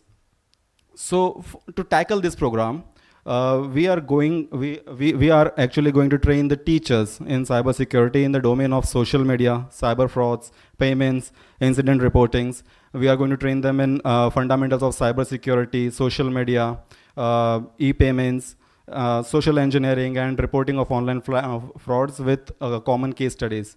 Like we all get these messages of your account is credited with XYZ amount, click on the below link to withdraw. So these are very simple and very basic forms of attacks that people are facing, and people are very unaware of these simple attacks. But we are taking it to next step. We are going to into the fundamentals. We are going to train them in the every aspect of our basic cyber security. To start this, we are going to pilot this in 3 major districts in Maharashtra, which are Pune, Nashik, and Chhatrapati Sambhaji Nagar. We are planning to train about 3,000 teachers, which in turn will train 200 students each, so benefiting about 6 lakh students in this pilot over the period of next 3 months. And including the per teacher training cost and marketing cost and everything, the total project cost would be around 60 lakhs for this pilot. And I would urge all the corporates to join hands and contribute to this noble cause and make ourselves cyber secure and our children as well. Thank you so much.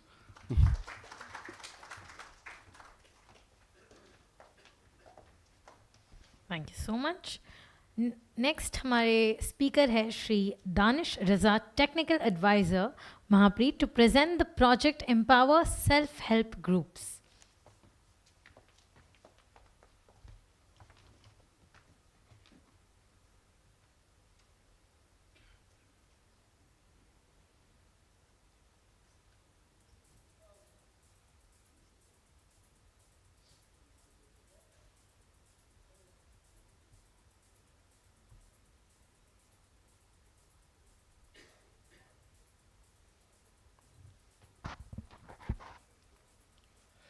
A very good evening.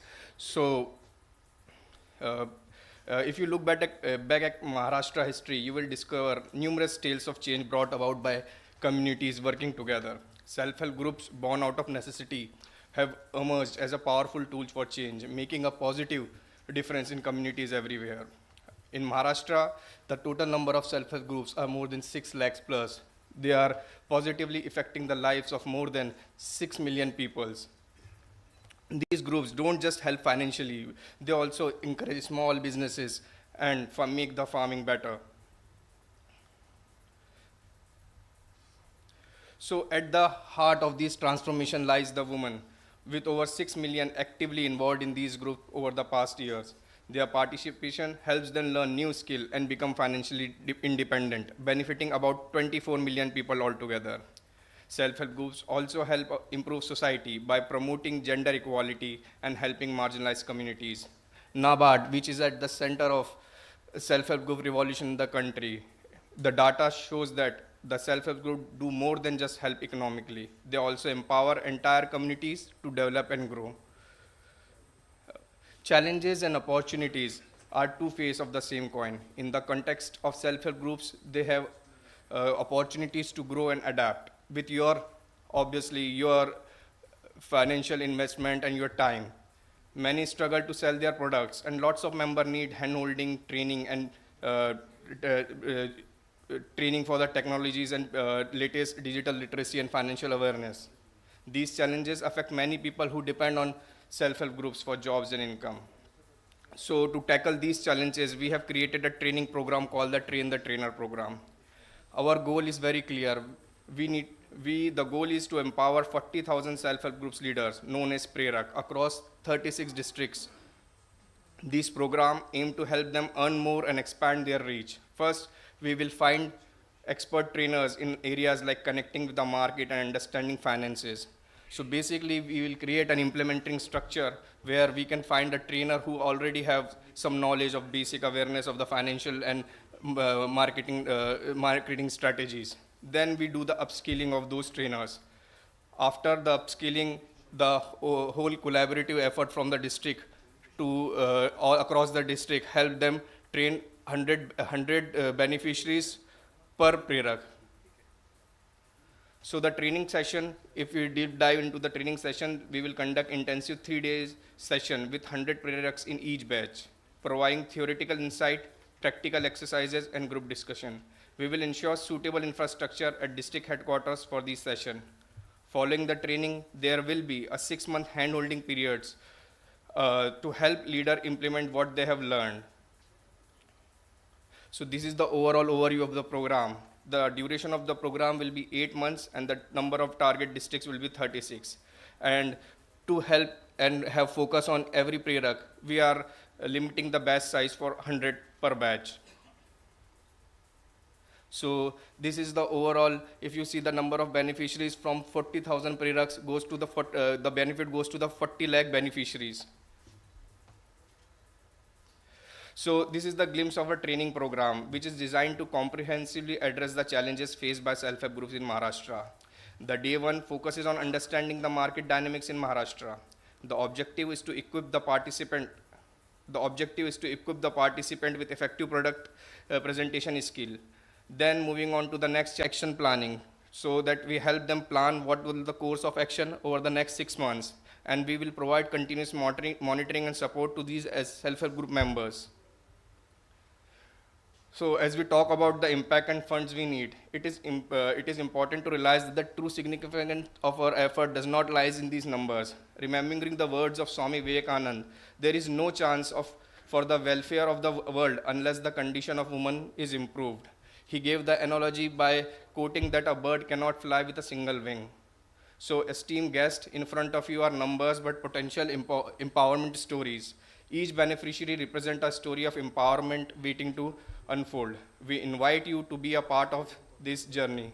Let's pledge to empower at least one prereq, knowing that their impact can reach 100 beneficiaries, creating a ripple effect of transformation. Your support and contribution mean everything to us, and it is invaluable in driving this mission. Thank you for listening to patiently. At the end, I will end with a quote. What you leave behind is not what is engraved in a stone monument, but what is woven into the lives of others. Jai.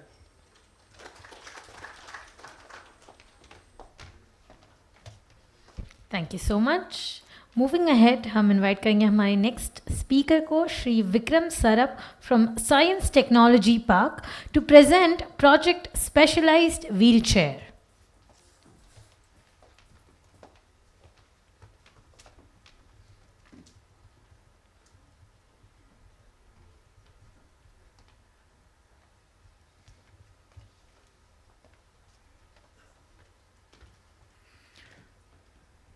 Good evening, everyone. Science and Technology Park के बारे में मैं just 1 minute बोलूँगा. It's a trust and a society set up by the central government in 1986 for primarily 4 objectives. One of them is converting knowledge into wealth. The other one is creating socio-economic and environmental positive impact. Third one is supporting entrepreneurship and startup incubation, and fourth one is technology acceleration. So we've been working with a lot of social issues and challenges across governments. Today I'm here to specifically talk about the Divyang Jan communities, and what we normally assume to be given. I mean, we assume that our life as we are right now, mobility is not an issue for us. But when we talk about certain handicapped people, mobility is a big problem for them.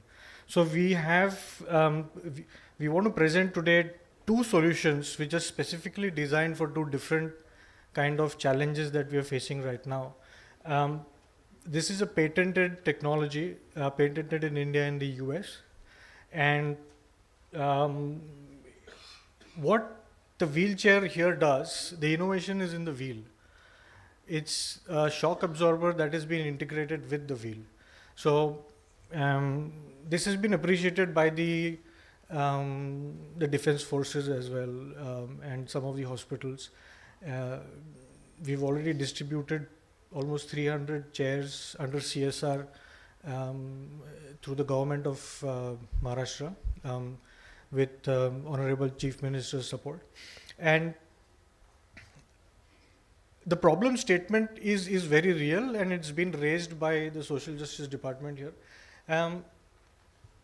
The users of wheelchairs, they're normally, with prolonged usage of wheelchairs, their life expectancy is reduced by many years. And they also suffer from a lot of spinal injuries, hip injuries, shoulder injuries, and arms, and so forth. And I've tried using a wheelchair, and it's not that easy. Even a small cable running on the floor to go over it is a big problem.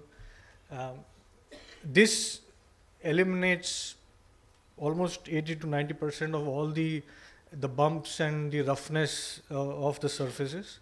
Even you can take the person down the stairs and the person doesn't feel anything. So this is something that we really want to push out on a wider scale, although we do understand that all wheelchair bound people do not require this, but there is a particular segment that will definitely benefit from this. As it's mentioned here, we are asking about 1.9 CR for a batch of 500 chairs here. This is a highly discounted price. If we try to buy this on the international market, it can go more than 1 lakh rupees a chair. So this is something that we really want to bring to our beneficiaries.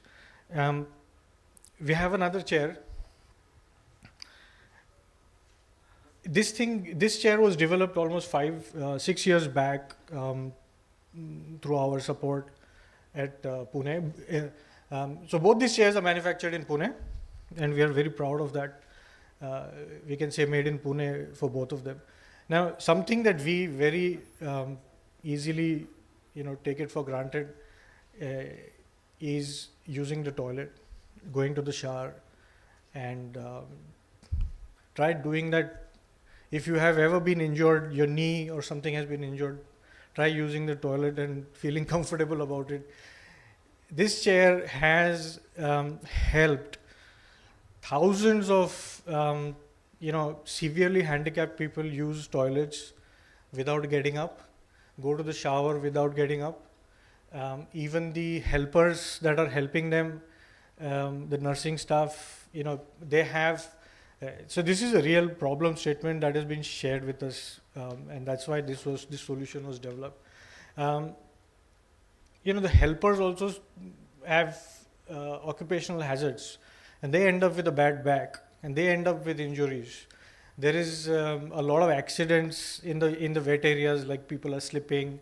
You have to carry the patient and so on. So this thing just rolls over the WC, and even can be used in the shower area. So pretty much, the wheelchair bound person's dignity here is also safeguarded. So there are these 2-3 things that has been solved with this, and this is quite reasonably priced and discounted for this purpose right now. And we have a similar ask of a minimum batch of 500 chairs here, which is amounting to 1.15 CR. So these 2 technologies we really wanted to showcase today. Can I go to the next one? So this is a very interesting thing that not many people are aware of. And we had an interesting conversation with Doke sir sitting here. So he brings a lot of the field intelligence that it was missing that day. And he said, do you know how the ऊस-तोड़ कामगार are living their life today? So they're basically sugarcane harvesting nomadic people, a community of nomadic people that primarily comes from the Bid Jilla. And they are seasonal workers on the sugarcane farms. And you would have imagined that there's a lot of mechanization today, but it isn't the case.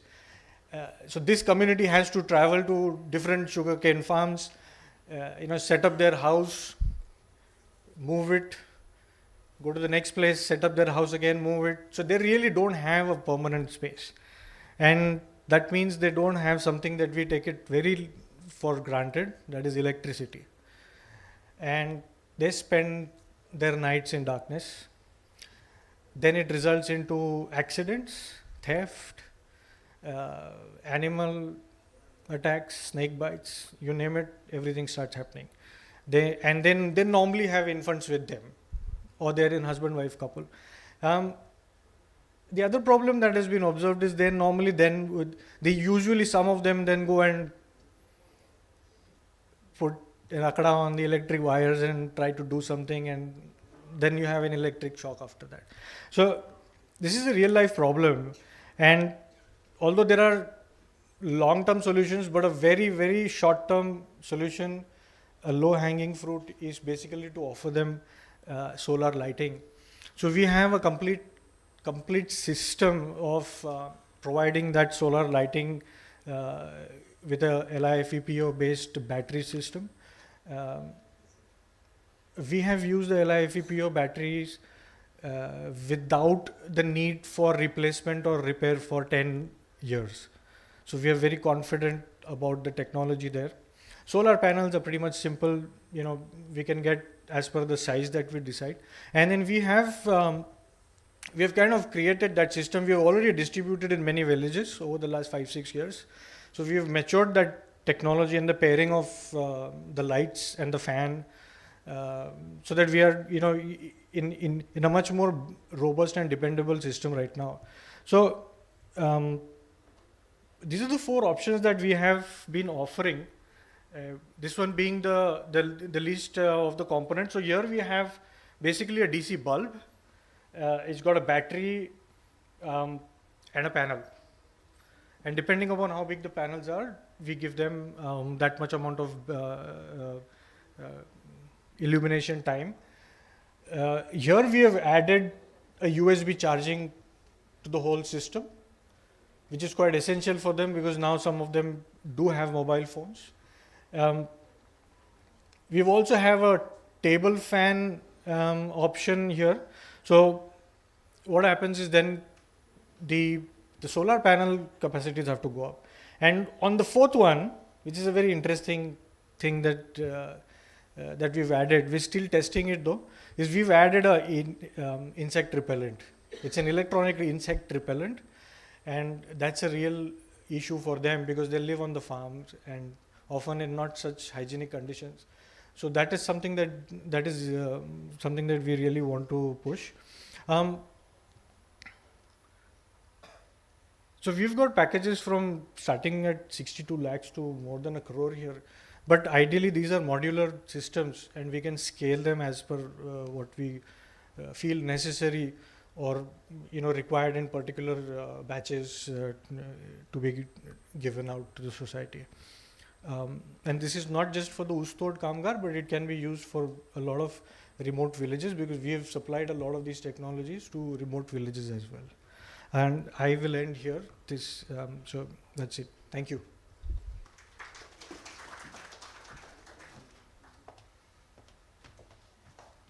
Thank you. आगे बढ़ते हुए मैं invite करना चाहूँगी श्री राशिद को for sanitisation project.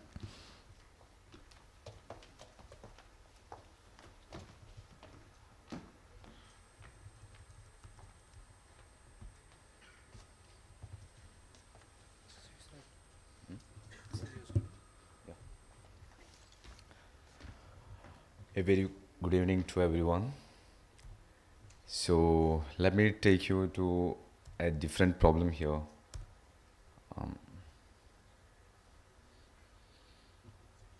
So can you just play? Yeah, thank you. So this is regarding one of the pressing issue in our country, and everybody knows.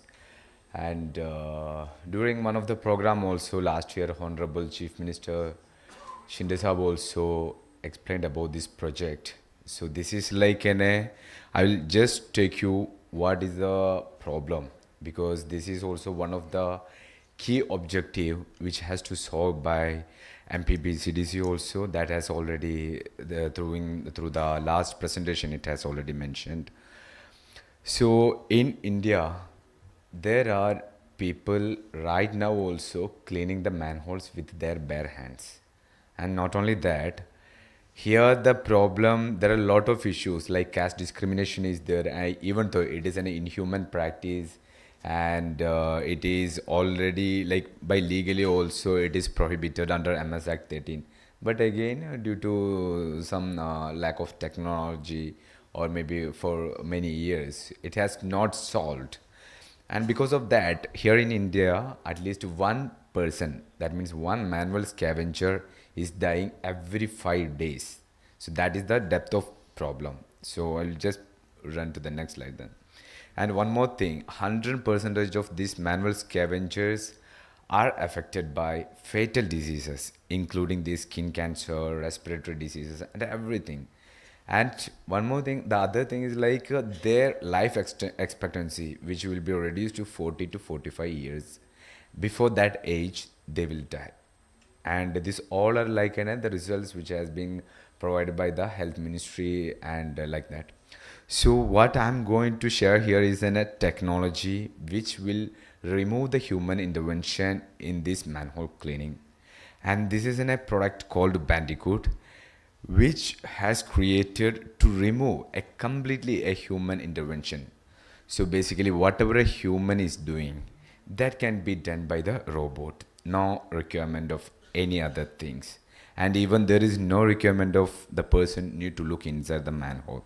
So how it is, this robot is equipped with like what we can tell, whatever a human is having, all those features. Humans have the eyes to see everything. So likewise the robot is having the machine vision. And humans have the hand. So the robot have the robotic arm, which can extend to the corners and collect all the waste.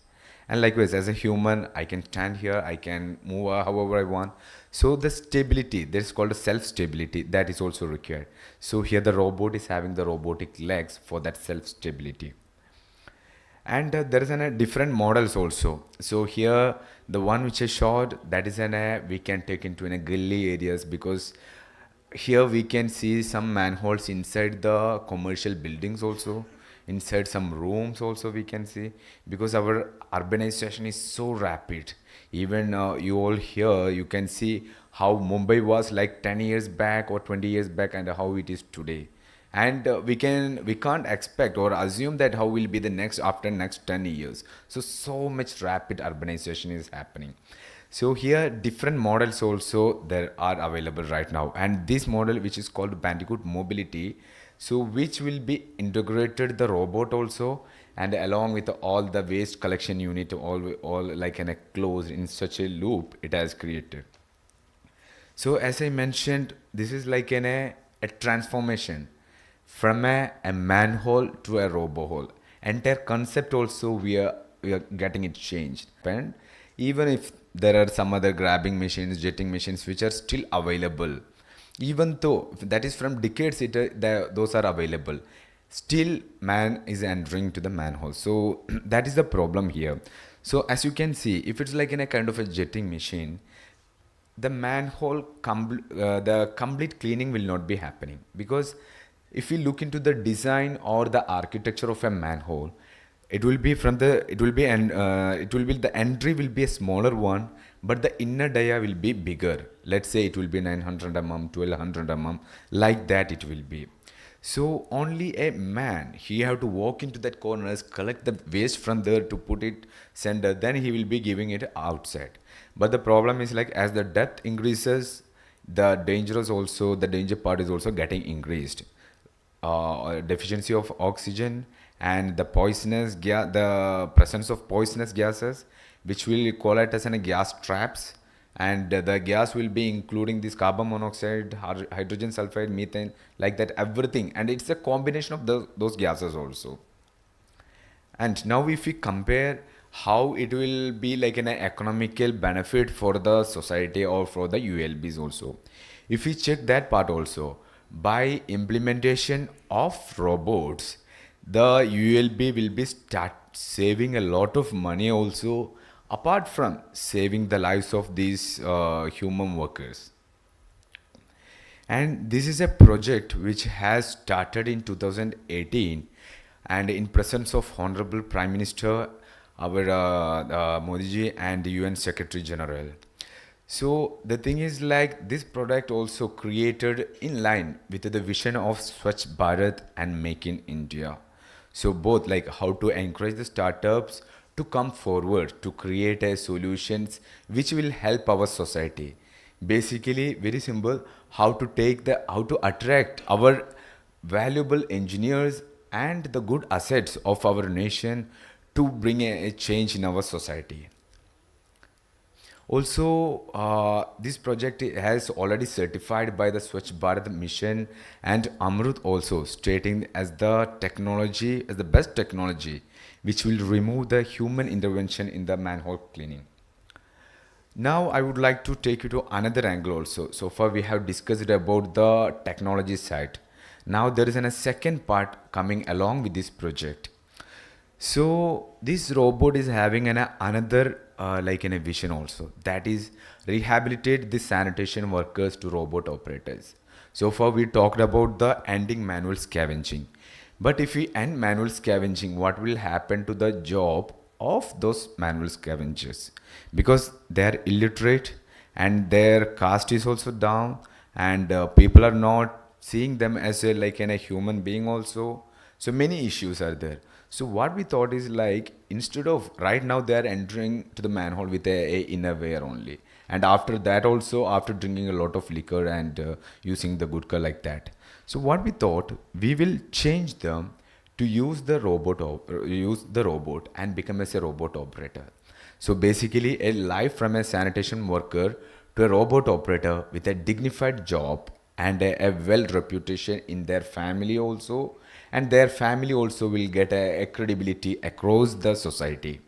And apart from so, what we are doing is here, we are giving the training to these robot operators, number one, and also we are giving the medical camps, free medical camps to those to the manual scavenger also, to their family as well. And we will give a report that sharing that he is having so and so diseases, and this will go up and up. So you have to consult right now and you have to stop so and so things. So all those parts will be given to there. And apart from that, we will be providing the safety kits also for them to encourage and to use them in a much better way. So altogether, like a person will be changing like this. So this is this is not only just a concept. This is like a real image, like how earlier he was like a manual scavenger. This photo which we saw in 2017, and then in 2018, after building the robot, and we introduced him to learn the operations, and he is right now running as and living as a robot operator, and their family is also so happy. And like this, more than 3,000 manual scavengers that we have trained to become robot operators. So this is one model that we are trying rigorously to expand everywhere. And if we look at a broad picture of this project impact, with one robot, it will be impacting more than 2 lakhs of people, like directly and indirectly. So directly means like their family, the sanitation worker and family. But one robot which will helping the society, because if a manhole is like overflowing, if it's near to your society or near to your home, it is already creating the air pollution and nobody will be walking through that area. And that we are changing here. So we are safeguarding and saving the public also. And regarding the project also, project estimate. So there are different models are available, starting from 33 lakhs to 80 lakhs, and it is basically based upon the city requirement also. If it's like in a city like BMC, they require the high-end model, and if it's like in a small city, let's say like again Nandurbar, so they require a lower version. So there are different versions available, and it can be customizable also. so that we can add up, lower it, so as per the requirements of that ULB. And apart from that, one robot which can taken or which can be used for cleaning 3000 manholes, and the one manhole need to be cleaned every 6 months. So, and apart from that, the thing is like this can be implemented. So with the support of CSR, we can implement in much a bigger way also. And currently also these robots are right now working in 19 states. And along with right now also we have a good participation with many of the corporates, including the IOC, BPCL, HPCL, and have implemented this project in various locations. Now it is a time to enhance into the various and increase or scale to across each and every cities. And here also in Maharashtra also the robot started impacting a lot of lives, and which is already in Ulhasnagar. Honorable CM sir only inaugurated, and from there it has moved to many locations like Vasai Virar, Pune. But the thing is like it has to go beyond like from a small number to complete robotic scavenging city. That is what we require. And yeah, so with that I will conclude my words with requesting all of the support from the corporate whole presented here for taking this initiative also to help our fellow beings. Thank you so much.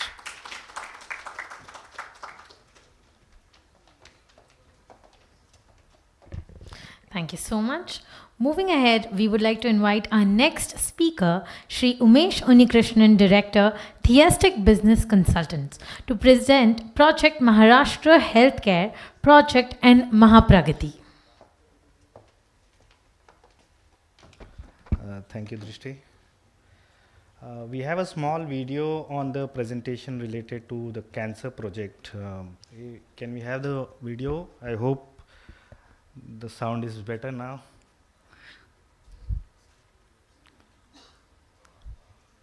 Yep. Cancer. Just the mention of the word brings about emotions of fear, concern, uncertainty, and even a feeling of losing a loved one. Cancer is one of the leading health problems worldwide, affecting millions of individuals of all ages and genders, and severely impacting quality of life. Medical advances are only working as a band-aid for this silent pandemic. With more than 1.9 crore new cases and nearly 1 crore deaths worldwide in 2020, cancer is expected to impact more than 3 crore lives worldwide by 2040, with nearly 1.6 crore projected deaths. In India, the numbers of new cancer cases touched 14 lakhs in 2020 and is projected to affect 1 in every 9 persons who develop cancer is of a lifetime. Maharashtra, with a population of around 11 crore, is ranked state in India with more than 12 lakh cancer cases and a mortality of almost 70,000 annually. Maharashtra state also has a significant population of backward class communities, where cancer has a deeper impact. Behavioral factors such as tobacco chewing, alcohol use, unhealthy diet, stressful lifestyle combined with limited access to health facilities and late diagnosis led to high rate of fatality in population from the backward class and communities. The state government is committed to providing access to medical facilities, financial assistance for treatment, and delivering healthcare access to the backward class groups across the state. The leading and highly effective therapy for cancer treatment globally is radiation therapy, contributing to 40% of cure for cancer globally. Radiation therapy is highly targeted treatment and accurate in controlling cancer. 20 countries boast around 105 centers for radiation therapy. India, with a larger population base, has only 2 centers, which is significantly less for per capita patients in the country. With a vision to make accessible advanced technological healthcare, the Maharashtra Advanced Healthcare Infrastructure Project is an initiative by Dr. Archana Sharma, proposed in partnership with the state of Maharashtra to establish a proton therapy for cancer treatment. A Pravasi Bharatiya Awardee 2023 by Government of India. Dr. Archana Sharma is the head relations with international organizations at CERN, Geneva, Switzerland.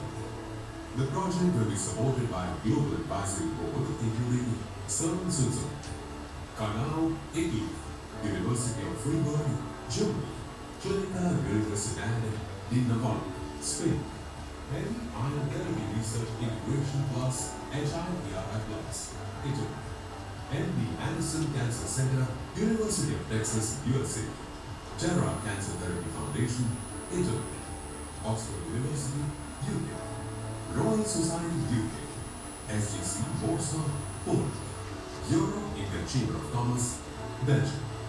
Partners from India include Indian National Science Academy, Indian Institute of Technology, India University Accelerator Center, RUAC, Galwal School of Medical Sciences and Technology, GSMST, HCM Corporation, and HCM Healthcare. Maharashtra Advanced Healthcare Infrastructure Project will be the most advanced state-of-the-art therapy center, leapfrogged by the creation of a global center for it.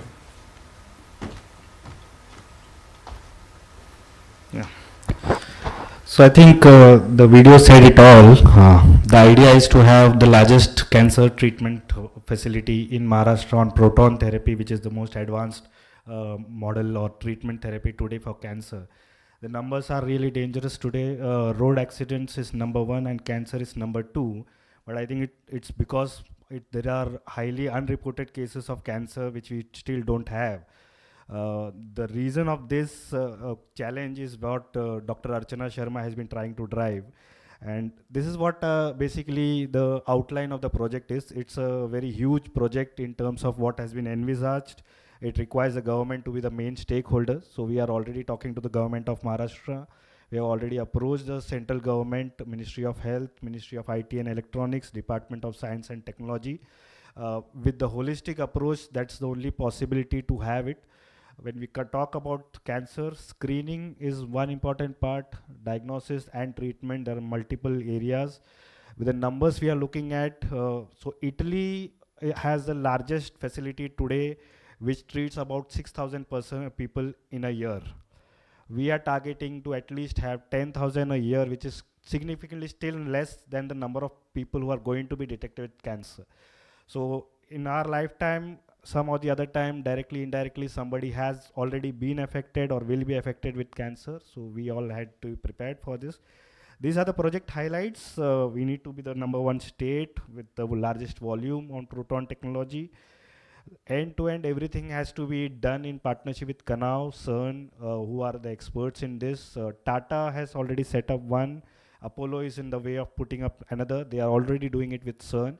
Having it with the private hospitals as a different service to the society, we have proposed it that the government should lead it more because we have larger beneficiaries to attend to. So the cost of the project is significantly high, but this should not be considered as a healthcare service, as a business is what we propose, especially in this segment. So the numbers here are significantly higher than whatever other projects have been proposed here. So yesterday we were having a discussion, should we have it or not? It's a long journey. It will take 3 years to get designed and implemented. The total cost of the project is around 2,000 crores, including the land, development, technology, import, the operations, skill development capacity, hospitals, doctors, everything to be put together. We are expecting the industry to collaborate with around 10% of this cost so that we are able to manage and work around it for another 5 years, where we look at it to be a nominal cost or maybe probably free cancer treatment center across. So we have associated with the large international partners for this mission, and we hope this will be taken forward in probably next 2-3 months when we have a clarity on the space, locations, etc., which we are trying to identify now. This was one important project that we are trying to do. Second is, we already heard Rishikesh sir talk about employment and madam talking about the job requirements, etc., that are there. We wanted to add on to one more element because we work with a lot of international network is the export opportunity that is still there across India. So when we are looking at the top countries, we are working with our network partners across international communities and markets. What we see is that domestic market is a very price sensitive market, especially with the existing players itself. Now our backward class communities have got a lot of schemes to get them empowered, but to still make that extra volume of business profits so that they can expand and then become from employees to becoming self-employed and becoming another corporates or in their journey, we think an international market is an appropriate model which they should explore. Here there are the types of products which are there almost in every category. There are SC category, backward class communities, established corporates and companies which are there, that the same template can be expanded to other beneficiaries, how we can give these benefits to them. What is required in this export story is few steps that has to be taken under the terms of not only training them but to empower them to become an export entity. Not only providing them the market facility and backward and forward integration, but also to ensure that the quality of products are something that is required in the export markets. We have been in cases where there is a requirement that has come to us, but it was not fulfilled, and the buyer is not going to wait because he's a buyer from the international community. Everybody is standing outside his door because he's going to pay. The good part is they don't negotiate much. So that's something that we are accustomed to our Indian markets where everybody is waiting for a single rupee. If the quality, especially in the markets like US and Europe, if you are delivering as per the quality, the least conversation happens on the price points. The maximum conversations are happening on the qualities and the content, and are you capable to give the delivery? So if we are able to look at that part on trying to empower the communities together is what we wanted to do. So our idea to bring this together was to do something under the project named Mahapragati. We have 6 zones, 37 districts in Maharashtra. Every district, in fact, with MPBCDC, we had PM Ajay scheme, which 𝐒𝐀𝐌𝐀𝐑𝐏𝐀𝐍 sir has been chasing with the central government. So there are a lot of provisions which are coming from the government, but it requires still that the beneficiary has to take up a lead role here. With the government, there are certain limitations. They definitely can try to empower, but it will not be possible for them to do it at every end with every beneficiary. So we, as a part, have have planned this to make an outreach to more than 5 lakh people. All the MSMEs which are directly, indirectly related to it, the people who have been working with the new startup, culture, etc., which has come. Even if you look at, only having one company doing 1 crore of a business and have 500 companies doing 1 crore each, and if we are able to do that, that itself is a significant impact besides the number of employment that these companies, people will generate. And this we are talking about again, we are talking about tier 2 and tier 1 cities having all this business opportunities and funding. This is something that we can drive down to the backward districts altogether into the interiors. So this basically our idea was to do a year-long campaign through MPBCDC and the MSKC, continuously empower them, engage them, do training campaigns, give them case studies how successfully the other people have done. Throughout the year, we assume that reaching out to 5 lakh is not a challenge through government machinery. It's more of how can we convert that 5 lakh into 500 of success stories. So this is what our main objective is. We have associate partners across industries with more than 50 industry bodies, around 15 sectors. So we have all the expertise we have, but on-ground implementation and awareness campaign and reach out is a really challenging exercise which has to be continuously done and consistently done. So a project estimate of 50 crores is what we are looking at. And here for the corporate, again, a lot of OEMs who are there, the supplier manufacturers, we can try to do a cluster-based approach with each OEM manufacturers. even if it is not a manufacturing company, but even a service company, how can we build their market production or services to be propagated across. So that's the model we are looking at. Of course, the reach out through the campaigns is high. The outcomes are beneficial across. So we hope that through this, throughout the year campaign, we'll be able to engage more corporates together and actually join the Mahapragati towards actual Pragati that we can do. Thank you, everyone.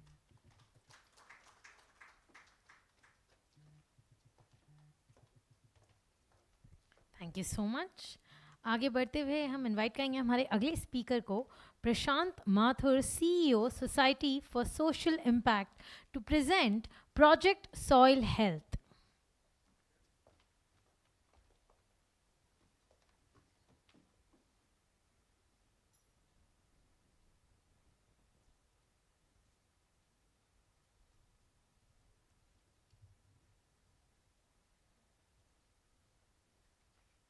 Thank you. Namaskar and very good evening to all of you. I'm going to talk to you about a very, very critical issue today. In fact, it is actually existential today. The way soil health is today, it's a global problem. We all know that intensive agriculture over the last few years and indiscriminate use of fertilizers has led to the soil health being deteriorated, and there's no nutrients left in the soil. I was just hearing what Umesh just said about cancer. Now what is happening is that due to excess utilization of fertilizer, there's a lot of chemical residue in our food, and the number of micro and macronutrients have reduced. So the ability to fight diseases, the immunity to fight diseases which comes to us from the food is not there anymore, because the food, the soil itself doesn't have the nutrients to give it to us. So that is why this has become such an important issue, and statistics say that almost 40% of the world's soil has become desert. You cannot grow food in it anymore. So such an important issue, and there's a report which says that in the next 25-30 years, if we do not do anything about it, we'll actually not be able to grow any food. So this is the problem we're all aware of, and not only that, soil is actually a very, very good sequestering agent for carbon. So a rich soil will always sequester carbon. So carbon problem which we have today also will go away, or at least will reduce, if you have a rich soil. So that is one thing. And the food, the kind of the cost of medicines and healthcare today is increasing because we don't have good food. Food itself is, we say, is medicine. But if you don't get good food, then we obviously invite diseases, just like the previous presentation. And in fact, I'm reminded of cancer trains from Punjab, because there's so much of fertilizer used in India. There actually entire trains from Punjab come to Mumbai and Delhi with cancer patients. So that is the problem we're all facing today.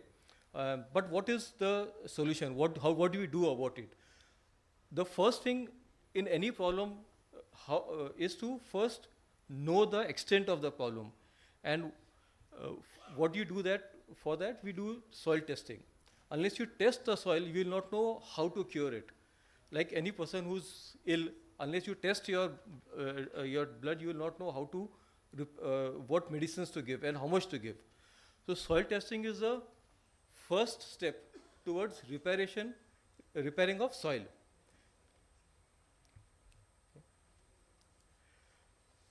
Now, if this is such an important issue and it is known, why is it not happening? Now, just to give an example, what's happening in India, there are 14.64 crore farmers in India, and there are not more than 5,000 operational soil testing labs all across the country. So there's a huge gap. And even where a farmer gets opportunity to go and give their soil for testing, the soil test results come not before 6 months. By that time, one crop has already happened and the composition of soil has changed again. So you need to do one more soil test. So we're always doing a game of catching up with the next crop. So what we need is soil testing lab which is accessible to farmers, so and a soil test which happens very quickly. You don't have to wait for 6 months. That is what we need to do. So that is what, and that is what has been impeding the government initiatives.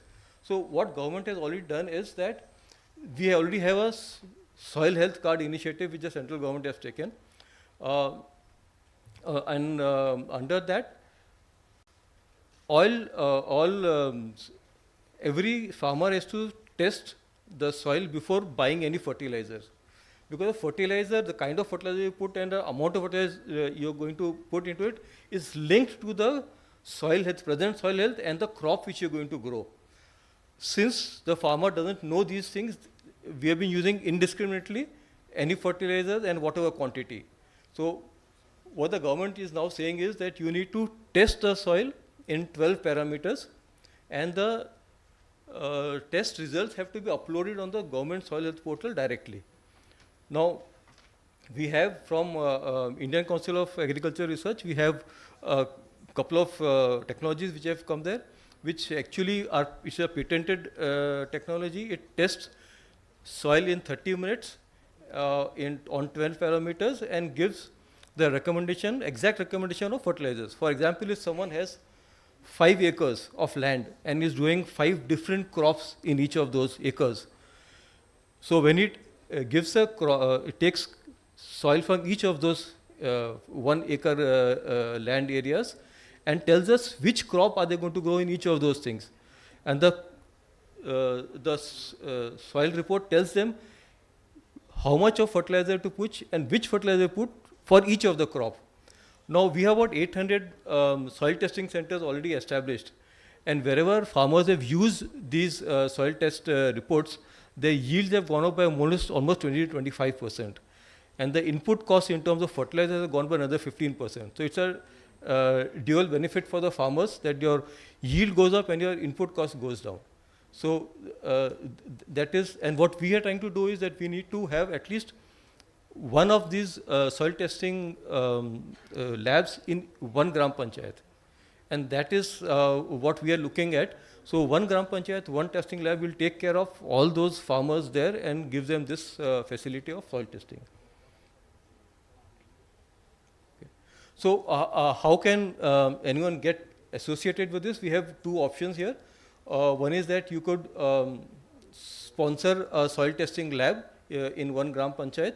So if you take 5 such projects in 5 different gram panchayats, the cost is a little less than 20 lakhs, and this will impact 9,000 farmers. So, and the cost of impact of each farmer is less than 220 rupees.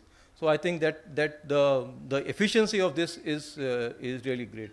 The other option which we can have is, once a soil testing lab has been established, people could sponsor the soil test. And so what is happening is, government today is sponsoring 300 soil tests per gram panchayat, but we are saying that each soil testing lab will at least do 1,800 soil tests in a year. This is a very conservative estimate, but even then there's a balance, there's a gap of 1,500 soil tests. So if we could sponsor those tests for 450 rupees per test, we can, again, we could do 3 gram panchayats in less than almost 20 lakh rupees. And the cost of impact per farmer is again 450 rupees per soil test. So I will end my presentation there. Thank you so much.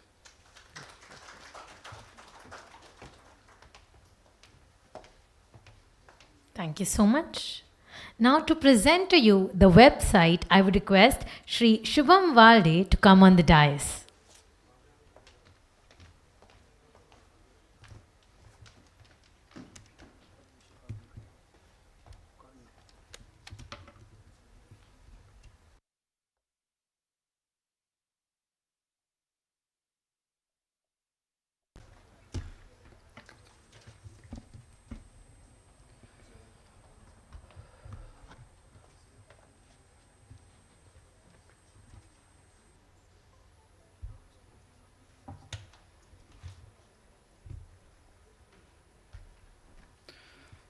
So Samarpan being the collaborative platform for corporates and government, the driving body MSKC is a website is now live with the address mskc.in.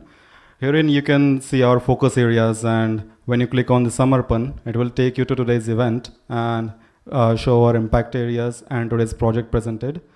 By clicking here, join hands with us, you can express your interest for collaboration. You can also express your interest through this QR code, and we hope to start together, sustain, and succeed. Thank you.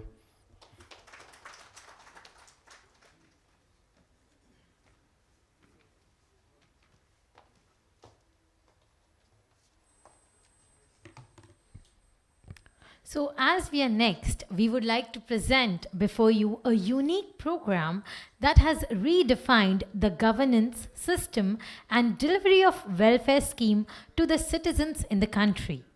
To give you a brief about this program, it is the vision of our Honorable CM that no common man should be deprived of government benefits on account of lack of awareness. The vision was brought to life by our CMD, Dr. Amol Shinde sir, who is also the private secretary to the Honorable CM. Let us see how this umbrella program redefines governance. Can we have a AV on Sashan Apल्या Dhari?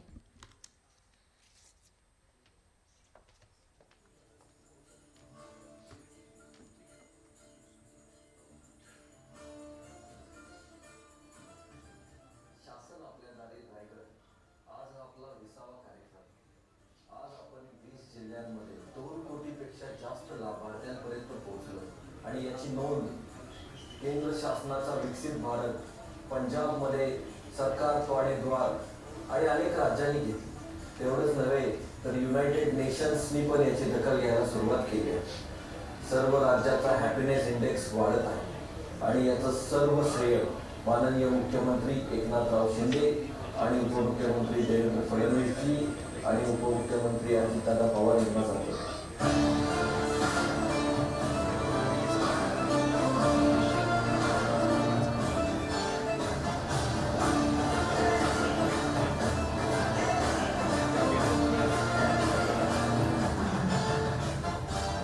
वेगवेगळ्या गरजू माणसाला, महिला असेल, युवक असेल, युवती असेल, तो पुरुष असेल, तो दिव्यांग असेल, त्याला पुढे आणण्याचं काम, त्याला समाजामध्ये प्रतिष्ठा प्राप्त करून देण्याचं काम, त्यांना आर्थिक संपन्न करण्याचं काम हे महाराष्ट्राच्या वेगवेगळ्या भागामध्ये सर्व ठिकाणी शासन अंमलदारीच्या कार्यक्रमातलं होत आहे.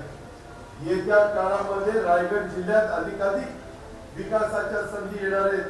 हा सर्व बदल होत असताना त्या बदलात इथल्या स्थानिक भूमिपुत्रांचा हक्काचा वाटा असायलाच हवा, अशा प्रकारचा आमचा सगळ्यांचा प्रयत्न आहे.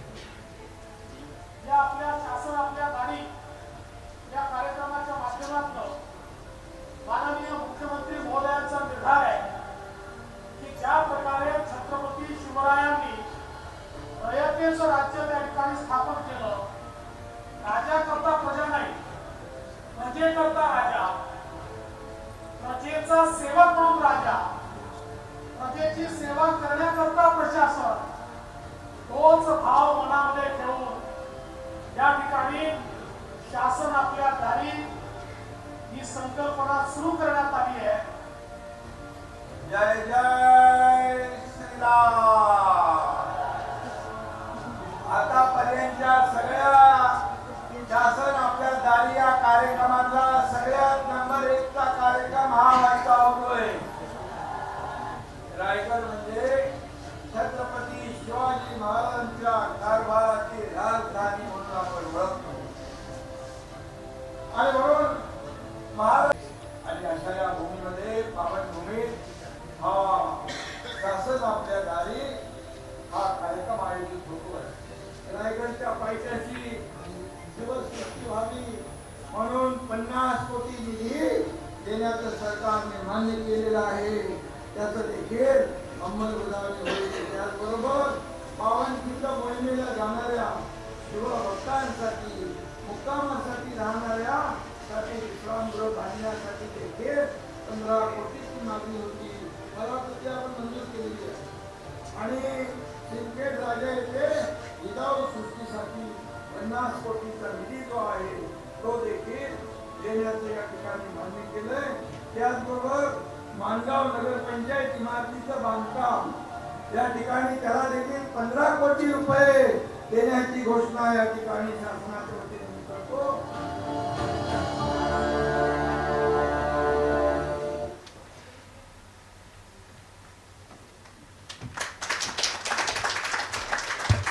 Big round of applause for that.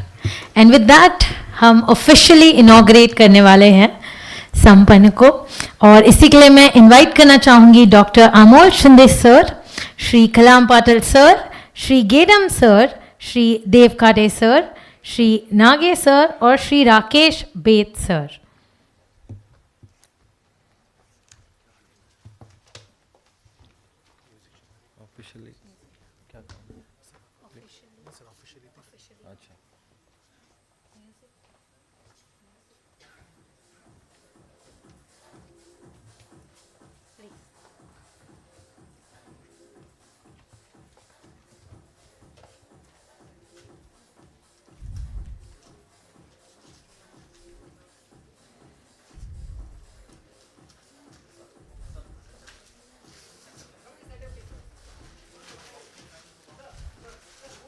Going ahead with the official inauguration. Zordar Tali, everyone, a big round of applause for Samarpan.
Thank you so much. Now I would request the dignitaries to please be seated.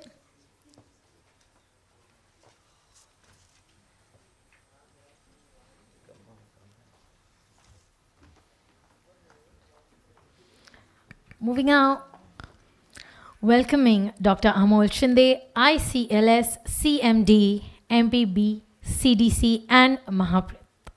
Dr. Amol Shinde is CMD of MPB, CDC and Mahaprith. He is Indian Corporate Law Service ICLS Officer of 2010 batch, is also a private secretary to Honorable Chief Minister of Maharashtra. Prior to this, he has served as a private secretary to the Minister of State for Agriculture and at the level of Under Secretary. He holds a doctorate from PUSA and is known as an expert on various agriculture and water management areas. Can we please have you on stage? A big round of applause for him. Thank you very much.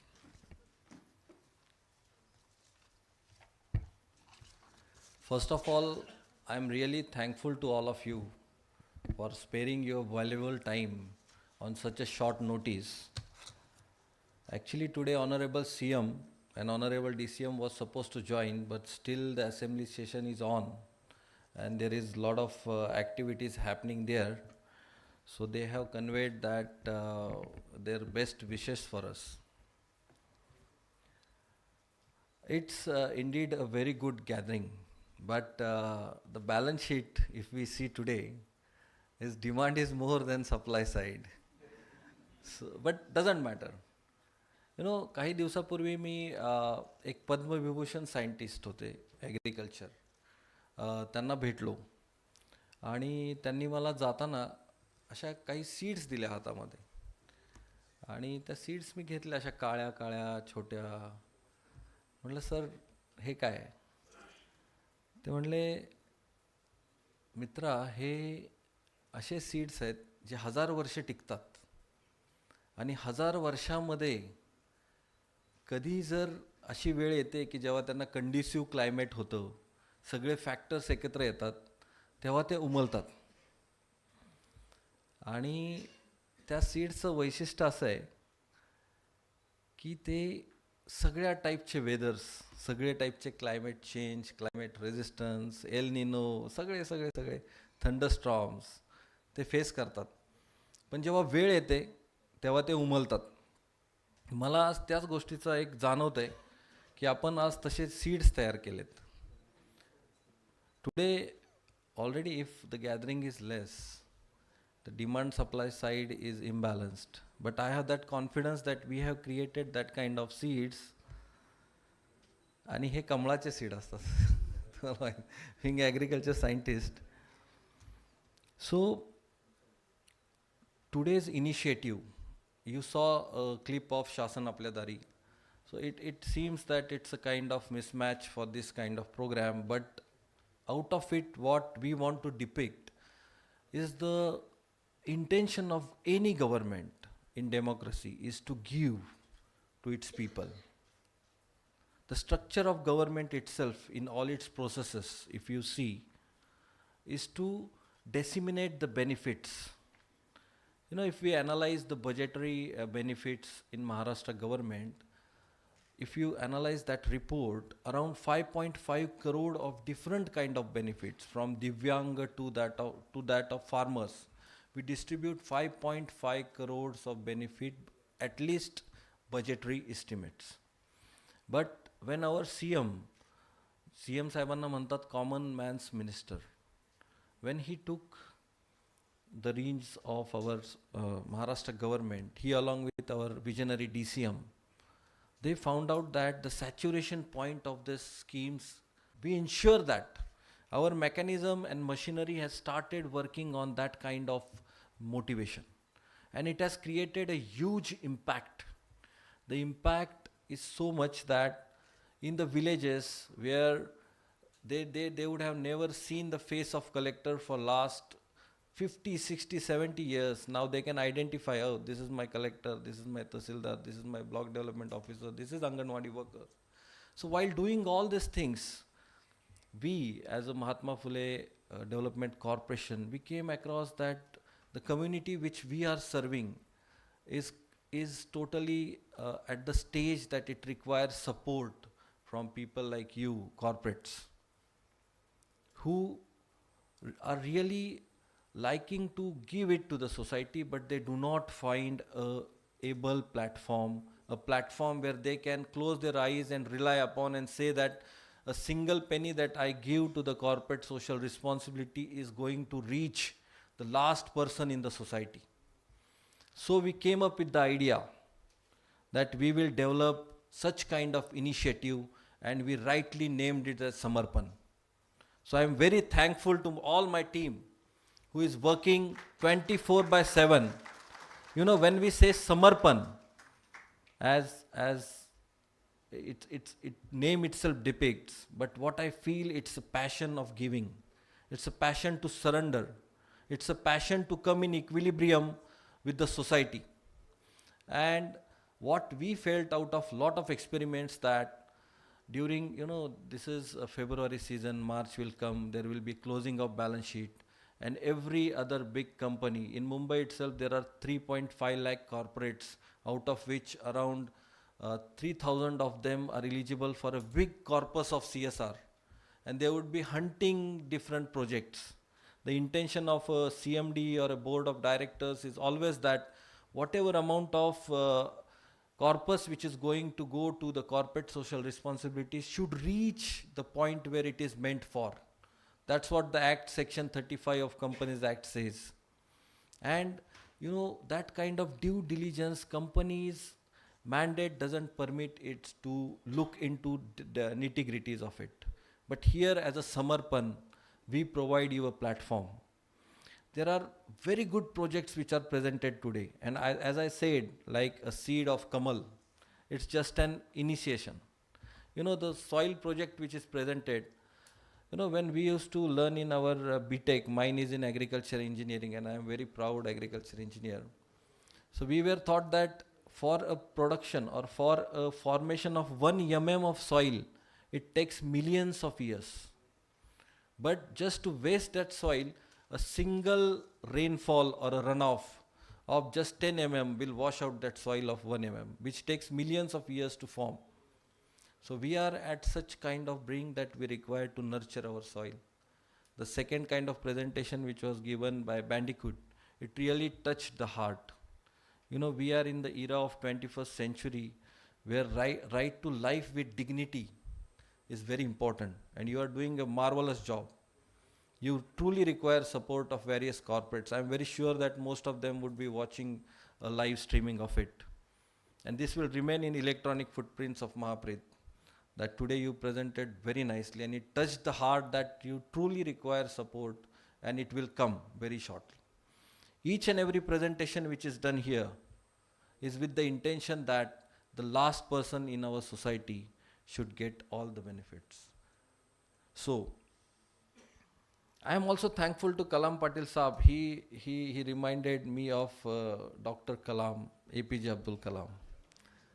The way in which he described about the Samarpan, it really touched my heart, sir. और आपने जो शेर बोले और कुछ मुझे लिख के भी दिए हैं, तो मैं इतना अच्छा शेर नहीं बोल सकता. But I can truly say that the amount of experience of being in Indian administrative services which you people have is really appreciable. And whenever I look up to you and all our directors of Mahapreet and Mahatma Phule, I always feel that we are underutilized in terms of experience. So I always look up to corporates. Here Prasad is there, he was my senior in BTech. It's making personal, but I am very thankful to him. He took my ragging in positive way, which made me to stand here today. So I come from a Grameen platform where I was never knowing correct spellings, and he taught me to work on it. The point why I am telling it here is that each one of us contributes in some sense or other sense in this corporate social responsibility. Some things are quantified, some things are not quantified. The things which are not quantified because we are not sure that the amount of CSR which we are donating, whether it will reach a particular targeted stakeholders or not. But today's initiative of Samarpan will make it sure that the last person in our society will get that benefits. That is my promise to you. And our administration today, if we see, as जर आपण पाहिलं आपले जसे CM साहेब काम करतात, you will be totally surprised with the kind of energy and empathy he works 24/7. त्यांच्या डोक्यात फक्त एकच असतं की आपल्या सामान्य माणसाला महाराष्ट्र शासनाचे सगळे बेनिफिट्स कसे मिळतील, कशी त्यांची प्रगती होईल, कशी आपण सगळे एकत्र येऊ, आणि ते मॅन्डेट त्यांनी आपल्याला दिले. आणि मला असं निश्चितपणे वाटतं की आपण महाप्रीत आणि महात्मा फुले डेव्हलपमेंट कॉर्पोरेशन जे काम करतोय ते त्या दृष्टीने करतोय. आज आपली ही सुरुवात आहे, भले ही सुरुवात एकदम छोटी आहे, पण मला असा इंटरनल कॉन्फिडन्स आहे की काही वर्षामध्ये आपण ह्या देशातला नव्हे तर जगातला एक खूप चांगला प्लॅटफॉर्म सगळ्या कॉर्पोरेट्सला देऊ. आणि तुम्ही आम्ही काही वेगळे नाही आहेत. Corporates are not different. What they are doing is an incredible job. They are trying to maximize the benefit, trying to get the things done vocal for local. There are n number of projects, no need to go in details, but what I feel that the kind of struggle and kind of perseverance our corporates show all the time, and then they come up with the corporate social responsibility, that is also a kind of thing which requires applause. After doing such a hard work for whole year and calculating the profit and giving 2% of profit net before tax requires a kind of heart of a lion, you know. So we are here for a collaboration, Rashtra.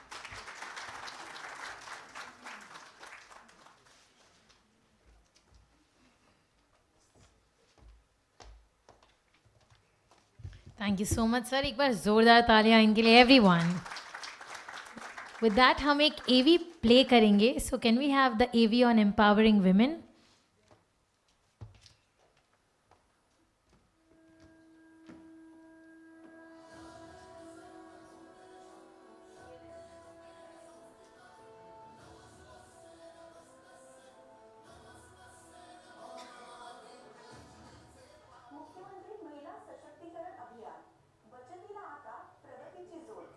Maharashtra देशाला प्रत्येक क्षेत्रात कायमच दिशा देणारे राज्य, 13 कोटी लोकसंख्या असलेल्या राज्यात सुमारे 6 कोटींपेक्षा जास्त महिला असलेल्या महाराष्ट्रात महिलांच्या सक्षमीकरणासाठी विविध उपक्रम राबविण्यात येत आले आहेत. महिलांच्या आयुष्यात क्रांती घडवू शकेल अशा मुख्यमंत्री महिला सशक्तीकरण अभियानाच्या माध्यमातून 2 कोटींपेक्षा जास्त महिलांना थेट लाभ देण्यासाठी सर्वतोपरी प्रयत्न करण्याचा माननीय मुख्यमंत्री एकनाथ शिंदे साहेब यांच्या नेतृत्वाखाली महाराष्ट्र सरकारचा महानिर्धार आहे.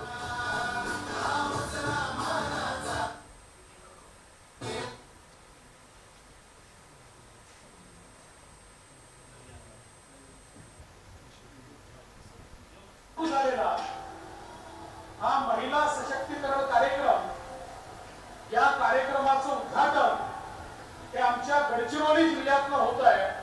आणि म्हणून गडचिरोली जिल्ह्याचा पालकमंत्री म्हणून मी माननीय मुख्यमंत्री महोदयांचे की आपल्या गडचिरोलीला त्यांनी ही संधी या ठिकाणी दिली.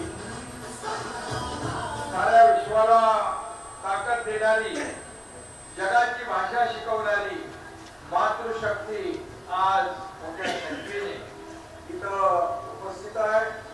आजचा दिवस राज्यातील महिलांच्या आयुष्यात नवी क्रांती घेऊन येणारा दिवस आहे. एक परिवर्तन घेऊन येणारा दिवस आहे.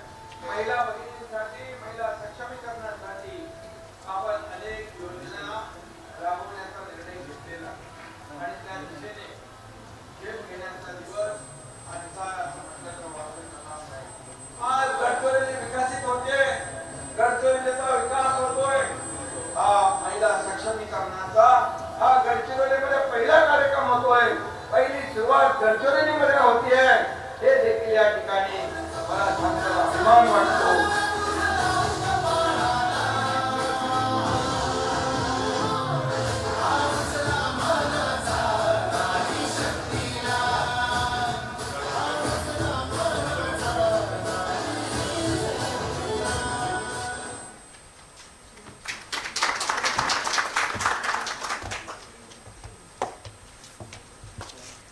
Once again, a big round of applause for the AV.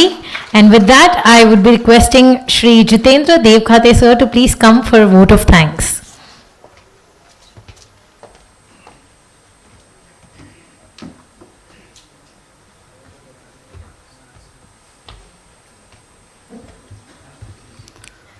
समर्पण या शब्दामध्येच आता आपल्याला उपस्थितांना काय करायचं आहे याची कल्पना आलेलीच आहे.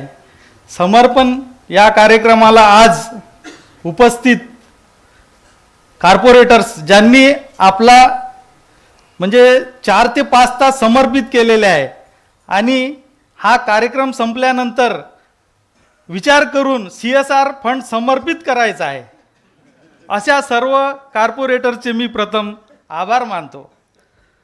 तसेच ज्या आमचे आदरणीय श्री अमोल शिंदे सर यांच्या संकल्पनेतून आम्ही हा समर्पण कार्यक्रमात आयोजित केलेला आहे.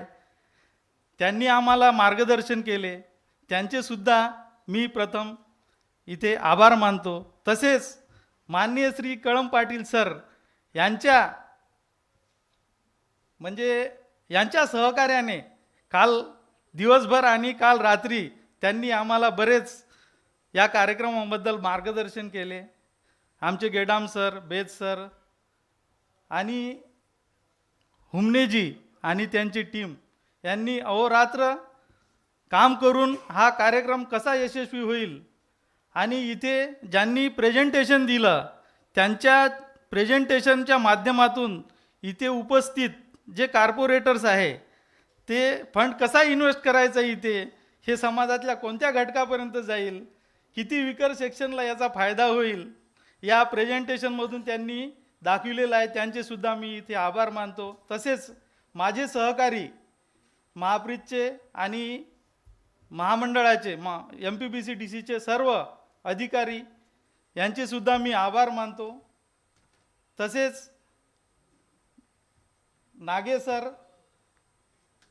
अलाउन्स सर व उपस्थित सर्व इन्व्हायटीज यांचेसुद्धा आभार मानतो. आणि अध्यक्षाच्या परवानगीने हा कार्यक्रम संपला.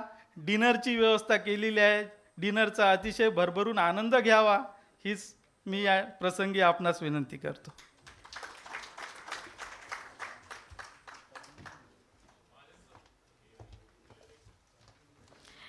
So once again, thank you so much everyone for coming here today. And one announcement for everybody, we have a scanner outside. तो आप प्लीज़ आपका फीडबैक और आपका एक्सप्रेशन ऑफ इंटरेस्ट आपको जाहिर करना है तो please use that scanner and we all can break for post networking dinner. Thank you.